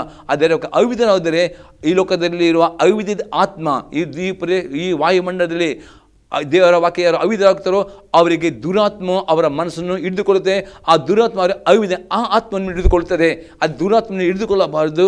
ದೇವರ ಆತ್ಮನ್ನು ನಿಮ್ಮನ್ನು ಹಿಡಿದುಕೊಳ್ಳಬೇಕಾದ್ರೆ ವಿಧೇಯರಾಗಬೇಕು. ಆಗ ದೇವರ ಆತ್ಮನ್ನು ನಿಮ್ಮನ್ನು ಹಿಡಿದುಕೊಳ್ಳುತ್ತಾನೆ. ಆತ್ಮ ವಿಧೇಯತೆಗೆ ನಡೆಸುವನು ಆಗಿದ್ದಾನೆ ಪ್ರೇರೆ. ಇನ್ನೊಂದು ಎಕ್ಸಾಂಪಲ್ ನೋಡ್ತೇವೆ ಪ್ರೇರೆ. 1ನೇ ಯೋಹನ ಪತ್ರಿಕೆ 3ನೇ ಅಧ್ಯಾಯದಲ್ಲಿ 9ನೇ ವಾಕ್ಯ ಮತ್ತು 24ನೇ ವಾಕ್ಯ. ದೇವರನ್ನು ಹುಟ್ಟಿದವನು ಪಾಪ ಮಾಡನು, ದೇವರ ಜೀವವನ್ನು ನೆಲೆಗೊಂಡಿದೆ. ಅವನು ಹುಟ್ಟಿದ ಕಾರಣ ಪಾಪ ಮಾಡೋನಾಗಿರಲಾರನು. ಅಪೊಸ್ತಲರು ಅಂದರೆ ಯಾರು ದೇವರು ಹುಟ್ಟಿದ್ದರೋ ಅವರು ಪಾಪ ಮಾಡುವುದಿಲ್ಲ. ಅಂದರೆ ಅವರಲ್ಲಿ ಅಂದರೆ ನಿರಂತರವಾಗಿ ಅವರು ಪಾಪ ಮಾಡಲಿಕ್ಕಿಲ್ಲ. ಯಾಕಂದರೆ ದೇವರ ಜೀವನೇ ದೇವರ ವಾಕ್ಯ ಜೀವ ಉಂಟು. ಯೇಸು ಕ್ರಿಸ್ತನು ದೇವರ ಜೀವವೇ. ದೇವರ ವಾಕ್ಯನ ಓದುವವರಾಗಬೇಕು. ಈ ವಾಕ್ಯದಲ್ಲಿ ಜೀವ ಉಂಟು. ಈ ದೇವರ ಜೀವವು ನಿಮ್ಮಲ್ಲಿ ಇರುವುದಾದರೆ ಅವನು ದೇವರು ಹುಟ್ಟಿದ ಕಾರಣ ಅಂದರೆ ಆ ದೇವರ ವಾಕ್ಯವು ಅವನಿಗೆ ಪಾಪ ಮಾಡಲಿಕ್ಕೆ ಅಡ್ಡಿ ಮಾಡುತ್ತದೆ. ಹಾಗಾದರೆ ನೀವು ಈ ಲೋಕದಲ್ಲಿ ಜೀವಿಸುವಾಗ ಪಾಪ ಮಾಡದೆ ಜೀವನ ಮಾಡಬೇಕಾದ್ರೆ ಒಂದೇ ಸೀಕ್ರೆಟ್ ಆಗಿದೆ, ದಿನಾಲು ಅತಿ ಹೆಚ್ಚಾಗಿ ದೇವರ ವಾಕ್ಯವನ್ನು ಅವರು ಓದುವವರು, ಧ್ಯಾನ ಮಾಡೋರು ಮತ್ತು ಅದನ್ನ ಆಜ್ಞೆಗಳು ನಿಮ್ಮ ಹೃದಯದಲ್ಲಿ ಬಚ್ಚಿಟ್ಟುವರು ಆಗಬೇಕು. ಅದಕ್ಕೆ ಒಂದು ಎಕ್ಸಾಂಪಲ್ ನೋಡೋಪ್ರೆ, ಕೀರ್ತನೆ 119ನೇ ಕೀರ್ತನೆಯಲ್ಲಿ 9 ಮತ್ತು 11ನೇ ವಾಕ್ಯ. ಯೌವನಸ್ಥನು ತನ್ನ ನಡತೆಯನ್ನು ಶುದ್ಧಪಡಿಸಿಕೊಳ್ಳುವುದು ಯಾವುದರಿಂದ? ನಿನ್ನ ವಾಕ್ಯನ ನಡೆಯುವುದರಿಂದಲೇ. ದಾವೀದನು ಹೇಳ್ತೇನೆ, ಈ ಕೀರ್ತನೆ ಹೇಳ್ತಾನೆ, ಒಬ್ಬ ಯೌವನಸ್ಥನು ಯೌವನ ಪ್ರಾಯದಲ್ಲಿ ನಿಮ್ಮ ಸದ ಅನೇಕ ವಿಧದ ಹಾರ್ಮೋನ್ಸ್ಗಳು ಉತ್ಪಾದನೆ ಆಗುವಾಗ, ನಿಮ್ಮ ರಕ್ತ ಬಿಸಿ ಇರುವಾಗ, ಆ ಯೌವನ ಪ್ರಾಯದಲ್ಲಿ ಅನೇಕ ಪಾಪಗಳು, ಅನೇಕ ಪಾಪ ದುಷ್ಪರ್ಣಗಳು ಬರುವಾಗ ಹೇಗೊಬ್ಬ ಯೌವನಸ್ಥನು ಈ ಯೌವನ ಪ್ರಾಯದಲ್ಲಿ ಈ ಲೋಕದಲ್ಲಿ ಹೇಗೆ ಜೀವಿಸುವುದು ಹೇಗೆ ಹೇಳ್ತದಕ್ಕೆ, ಯಾವ ಒಬ್ಬ ಯೌವನಸ್ಥನು ಆಗುವ ವಾಕ್ಯ ಓದಿ ಧ್ಯಾನ ವಾಕ್ಯವನ್ನು ಕೈಗೆ ನಡೀತಾನೋ ಅವನ ಯೌವನ ಪ್ರಾಯದಲ್ಲಿ ಎಂಥ ಈ ಪಾಪ ಲೋಕದಲ್ಲಿ ಜೀವಿಸಿದರೂ ಅವನು ಪರಿಶುದ್ಧನ ಜೀವನ ಮಾಡಲಿಕ್ಕೆ ದೇವರ ವಾಕ್ಯವನ್ನೇ ಸಾಧ್ಯ ಮಾಡ್ತಾ ಆಗಿದೆ. ಎಂದಿಗೂ ದೇವರ ಮುಂದೆ ಎಕ್ಸ್ಕ್ಯೂಸ್ ಕೊಡಬೇಡ್ರಿ. ನನ್ನ ಸ್ನೇಹಿತರು ಪಾಪಿಗಳು, ನನ್ನ ಸ್ನೇಹಿತರು ಹಾಗೆ ದೇವರ ವಾಕ್ಯ ನಿಮ್ಮ ನೆಲೆಗೊಳ್ಳುವುದಾದರೆ, ದೇವರ ವಾಕ್ಯವಿದ್ದರೆ ನಿಮ್ಮ ಯೌವನ ಪ್ರಾಯದಲ್ಲಿ ನೀವು ಪರಿಶುದ್ಧ ಜೀವನ ಮಾಡಲಿಕ್ಕೆ ಸಾಧ್ಯವಾಗ್ತದೆ. ಅದೇ ಎಕ್ಸಾಂಪಲ್ ಇರ್ತದೆ, ದಾನಿಯೇಲನ ಪ್ರವಾದಿ ಪುಸ್ತಕ 1ನೇ 8ನೇ ವಾಕ್ಯ ನೋಡ್ತೇವೆ. ದಾನಿಯೇಲ ಯೌವನಸ್ಥನಾಗಿದ್ದು ಪ್ರೇರೆ. ಅವನು ಆ ರಾಜನ ಪದವನ್ನು ಊಟ ಮಾಡಿ ಅಸುಧನಾಗುವುದಿಲ್ಲ. ರಾಜರು ಕೂಡ ಅವನಲ್ಲಿ ದೇವರ ವಾಕ್ಯ ಇದ್ದಂತೆ ಅವನು ಅಷ್ಟು ಧೈರ್ಯವಾಗಿ ಅವನು ಹೇಳ್ತಾನೆ, ನನಗೆ ಕೆಲಸ ಸಿಗದಿದ್ದರೆ ನನ್ನ ಕಂಡೀಷನ್ ಆಗ್ತದೆ, ನನಗೆ ರಾಜನ ಪದಾರ್ಥ ಕೊಡಬೇಡ್ರಿ. ರಾಜ ಊಟ ಮಾಡಿ ಅವನು ದೇವನ ಅಸುಧನಾಗುವುದಿಲ್ಲ, ರಾಜ ಕುಡಿಯುವುದಿಲ್ಲ ತೀರ್ಮಾನ. ಆ ರೀತಿ ಬರೀ ಯೌವನ ಪ್ರಾಯದಲ್ಲಿ ಪರಿಜೀವನ ಮಾಡಬೇಕಾದ್ರೆ ದೇವರ ವಾಕ್ಯಕ್ಕೆ ಅವರು ವಿದ್ಯಾರ್ಥಿಗಳು ಅವರು ಯೌವನ ಪ್ರಾಯದಲ್ಲಿ ಪರಿಜೀವನ ಸಾಧ್ಯವಾಗ್ತದೆ. ಈ ಕೀರ್ತನೆ ಮತ್ತು ಅನುದಿನ ವಾಕ್ಯ ನೋಡ್ತೇವೆ. ಕೀರ್ತನೆ 119ನೇ ಕೀರ್ತನೆ ಅನುದಿನ ವಾಕ್ಯ. ನಿನಗೆ ವಿರೋಧವಾಗಿ ಪಾಪ ಮಾಡದಂತೆ ನಿನ್ನ ನುಡಿಗಳು ನನ್ನಲ್ಲಿ ಇಟ್ಟುಕೊಂಡಿದ್ದೇನೆ. ಹಾಗಾದರೆ ನಿಮಗೆ ನಿಮಗೆ ದೇವರ ಯೇಸು ಕ್ರಿಸ್ತ ನೆಲೆಗೊಳ್ಳಬೇಕು. ಆತನನ್ನು ಕಂಡವರು ತಿಳ್ಕೊಳ್ಳೋರಾಗಬೇಕು. ದಿನ ಆತನ ಪವಿತ್ರಾತ್ಮನ ಪ್ರಸನ್ನ ಅನುಭವ ಮಾಡಬೇಕು. ಆತನ ಆಶೀರ್ವಾದ, ಬಿಡುಗಡೆ, ದಯೆ, ಶುಭ ನಿಜ ನಿಮ್ಮನ್ನು ಹಿಂಬಾಲಿಸಿಕೊಂಡು ಅದೇ ಒಂದೇ ಕಂಡೀಷನ್ ಪ್ರೇಲೆ ಇಲ್ಲತ್ತೆ, ನಿನಗೆ ವಿರೋಧ ಪಾಪ ಮಾಡಿ ನಿನ್ನ ನುಡಿಗಳು ನಡೆ ಪಡೆ. ಅದರ್ಥ ದಿನಾಲು ಪ್ರೇರೆ ದೇವರ ವಾಕ್ಯನ ಓದಬೇಕು ಪ್ರೇರೆ. ವಾಕ್ಯ ಧ್ಯಾನ ಮಾಡಬೇಕು. ವಾಕ್ಯ ಓದುವಾಗ ಅದೇ ಆಜ್ಞೆಗಳನ್ನು ಗಮನದಲ್ಲಿಟ್ಟುಕೊಳ್ಳಿರಿ ಮತ್ತು ಪ್ರತಿ ಆಜ್ಞೆಗಳನ್ನು ಬಾಯ್ಪಾಠ ಮಾಡಿಕೊಳ್ಳಿರಿ. ಅದು ಜ್ಞಾಪಕ ಅಲ್ಲಿ ಹೇಳ್ತಾರೆ, ನಿನಗೆ ಪಾಪ ಮಾಡಿ ನಿನ್ನ ನುಡಿಗಳನ್ನು ಅದರ್ಥ ದೇವರ ವಾಗ್ದಾನಗಳನ್ನು ದೇವರ ಆಜ್ಞೆಗಳನ್ನು ನಿಮ್ಮ ಹೃದಯದಲ್ಲಿ ಜ್ಞಾಪಕದಲ್ಲಿಡ್ತಿರೋ ಆಗ ನಿಮ್ಮ ಹೃದಯ, ನಿಮ್ಮ ಮನಸ್ಸು, ನಿಮ್ಮ ಶರೀರ ಪಾಪ ಮಾಡಲಿಕ್ಕೆ ಅದು ಅಡ್ಡಿ ಮಾಡುತ್ತದೆ. ದೇವರ ವಾಕ್ಯದಲ್ಲಿ ಅಷ್ಟು ಪವರ್. ದೇವರ ವಾಕ್ಯವೇ ಯೇಸು ಕ್ರಿಸ್ತನಾಗಿದೆ. ದೇವರ ವಾಕ್ಯವು ಇದರಲ್ಲಿ ಜೀವ ಉಂಟು. ದೇವರ ವಾಕ್ಯವು ಪವಿತ್ರಾತ್ಮ ಆಗಿದ್ದಾನೆ. ದೇವರ ವಾಕ್ಯದಲ್ಲಿ ಜೀವನ. ವಾಕ್ಯ ಅಂತಂದರೆ ನೀವು ಪಾಪವನ್ನು ಮಾಡುವಾಗ ಈ ದೇವರ ವಾಕ್ಯ ನಿಮಗೆ ಅದು ಪಾಪ ಎಂಬುದಾಗಿ ನಿಮಗೆ ಹೇಳಿಕೊಂಡು ಪಾಪ ಮಾಡಲಿಕ್ಕೆ ಅದು ಬಿಡುವುದಿಲ್ಲ, ಪಾಪ ಅಡ್ಡಿ ಮಾಡ್ತದೆ. ಅದು ಯಾವ ವಿಶ್ವಾಸಿ ಪ್ರೇರೆ ನಾನು ಎಷ್ಟು ನಂಬಿದ್ದೇನೆ, ನೀನು ನಿಮ್ಮಲ್ಲಿ ದಿವಸ ಅಂದ್ಕೊಂಡು ಹೇಳಿಕೊಂಡು ವಾಕ್ಯವನ್ನು ಓದಿಲ್ಲವೋ, ವಾಕ್ಯ ಧ್ಯಾನ ಮಾಡಿದಲ್ಲೋ, ಆದುತರ ಸಭೆಗೆ ಬರುವುದಿಲ್ಲವೋ, ಪ್ರಾರ್ಥನೆ ಮಾಡಿದ ಅವನು ಪಾಪದಲ್ಲಿ ಜೀವಿಸ್ತಾನೆ. ಮತ್ತು ಪಾಪವು ಅವನನ್ನು ಆತ್ಮ ಕಣ್ಣು ಕೂಡು ಮಾಡ್ತದೆ, ಆತ್ಮನ ಕಿವಿಡು ಮಾಡ್ತದೆ. ಮತ್ತು ಪಾಪದ ಮಗ ಅವನ ಅನೇಕ ಶಿಕ್ಷೆಗಳಿಗೆ ಕಷ್ಟ ಒಳಪಡಿಸ ಆಗಿದೆ. ಇವತ್ತು ನಿಮಗೆ ಆ ಶಿಕ್ಷೆ, ಕಷ್ಟ, ನೋವುಗಳು ಬೇಡ. ಅದೇ ಪಾಪದ ಮೇಲೆ ಜೀವನ ಬೇಕಾ, ವಾಕ್ಯವು ನಿಮ್ಮ ಹೃದಯದಲ್ಲಿ ಬಚ್ಚಿಟ್ಕೊಳ್ಬೇಕು, ಆಜ್ಞೆಗಳು ಬಚ್ಚಿಟ್ಕೊಳ್ಬೇಕು. ಆಗ ಮಾತ್ರ ದೇವರ ವಾಕ್ಯ ಪ್ರೇರೆ ಪಾಪ ಮಾಡಲಿಕ್ಕೆ ಹಾಗೆ ಮಾಡ್ತದೆ. ಪಾಪ ಮಾಡಲಿಕ್ಕೆ ಬಿಡದೆ ಮತ್ತು ಪಾಪ ಮಾಡಿದ್ರೆ ಇಮಿಡಿಯೇಟ್ ವಾಕ್ಯ ನಿಮಗೆ ನೆನಪಿಗೆ ಬರ್ತದೆ ಮತ್ತು ನಿಮಗೆ ಪಶ್ಚಾತ್ತಾಪಕ್ಕೆ ಕಣ್ಣೀರಿಂದ ಪಶ್ಚಾತ್ತಾಪ ನಡೆದು. ಒಂದು ವೇಳೆ ಯಾವ ವಿಶ್ವಾಸ ದೇವರ ವಾಕ್ಯ ನೆಲೆಗೊಳ್ಳುವುದಿಲ್ಲೋ ಅವನು ಮತ್ತೆ ಪಾಪ ಮಾಡ್ತಾನೆ. ಅವನು ಪಾಪ ಮಾಡಿದಂತ ಅವನು ಒಪ್ಪಿಕೊಳ್ಳುವುದಿಲ್ಲ. ಅವನ ಹೃದಯ ಕಠಿಣವಾಗ್ತದೆ. ಯಾವ ವಿಷಯ ಕಠಿಣ ಆಗ್ತಾನೋ ಅವನ ನಿತ್ಯ ಜೀವವೂ ಸಹ ಕಳೆದುಕೊಳ್ಳುವಂಥ ಅತಿ ಡೇಂಜರ್ ಪರಿಸ್ಥಿತಿಗೆ ಒಳಗಾಗ್ತದೆ. ಅದಕ್ಕೆ ಇಬ್ಬರಿವರೆಗೆ ಬರೆದ ಪತ್ರಿಕೆಯಲ್ಲಿ ಅವ ಮೂರನೇದು ಏನಂದರೆ, ಇವತ್ತು ದೇವರ ಶಬ್ದ ಕಿವಿಗೊಟ್ಟರೆ ನಿಮ್ಮದೇ ಕಠಿಣ ಮಾಡಿಕೊಳ್ಳಬೇಡ್ರಿ. ಕಠಿಣ ಮಾಡುವವರು ವಿಶ್ರಾಂತಿ, ಪರಲೋಕದ ವಿಶ್ರಾಂತಿ, ಈ ಲೋಕದ ಕಷ್ಟದ ವಿಶ್ರಾಂತಿ ಹೊಂದಿಕೊಳ್ಳಿಕ್ಕೆ ಆಗುವುದು. ಅದಕ್ಕೋಸ್ಕರ ಪಾಪ ಮಾಡಬೇಡ್ರಿ, ದೇವರ ವಾಕ್ಯ ವಿಧೇಯಗಿರಿ. ದೇವರು ನಿಮಗೆ ಪ್ರತಿದಿನ ಪರಿಶುದ್ಧ ಜೀವನ ಮಾಡಲಿಕ್ಕೆ, ಜಯಬಲ ಜೀವನ ಮಾಡಲಿಕ್ಕೆ, ಆಶೀರ್ವಾದ ಮಾರ್ಗಕ್ಕೆ, ನಿತ್ಯ ಜೀವದ ಮಾರ್ಗ ನಡೆಸುವನಾಗಿದ್ದಾನೆ. ದೇವರ ಸ್ತೋತ್ರವಾಗಲಿ. ಈ ಸಂದೇಶ ನಿಮ್ಮ ಉತ್ತೇಜನ ಆಗಿರುವುದರೆ ನಿಮ್ಮ ಅಭಿಪ್ರಾಯ ತಿಳಿಸಿರಿ. ಪ್ರಾರ್ಥನೆ ಮಾಡೋಣ. ಪರಲೋಕದ ತಂದೆ ದೇವರೇ, ಯೇಸು ನಿಮ್ಮ ಸ್ತೋತ್ರ ಮಾಡ್ತೇನೆ. ಈ ಸದ್ಯದ ಮುಖಾಂತರವಾಗಿ ನಮ್ಮ ಮಕ್ಕಳು ಹೇಗೆ ಪಾಪ ರಹಿತ ಜೀವನ ಜೀವಿಸಬೇಕು, ಹೇಗೆ ಜಯ ಹೊಂದಬೇಕು ಎಂಬುದು ನಿಮ್ಮ ಕಲಿಕೊಟ್ಟ ಪ್ರಕಾರ ಈ ಎಲ್ಲ ವೀಕ್ಷಕರು ದಿನಾಲೂ ಹಗಲು ರಾತ್ರಿ ಹೆಚ್ಚಿನ ವಾಕ್ಯ ಓದಿ ಧ್ಯಾನ ಮಾಡಿ ಅಪ್ಪ ನಡುವೆ ಹೃದಯ ಪ್ರತಿಯೊಬ್ಬರು ಕೊಟ್ಟು ಪ್ರತಿಯೊಬ್ಬರು ಪಾಪ ಜಯ ಹೊಂದಿಕೊಂಡು ನಿನ್ನ ಆಶೀರ್ವಾದವನ್ನು ಶುಭ ಹೊಂದಿಕೊಳ್ಳುವಂತೆ ನಿನ್ನ ಕೃಪೆಯನ್ನು ಕೊಡಬೇಕು ನಾನು ಬೇಡಿಕೊಳ್ತೇನೆ.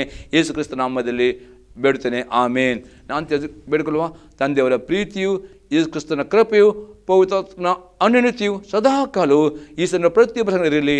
ಆಮೇನ್.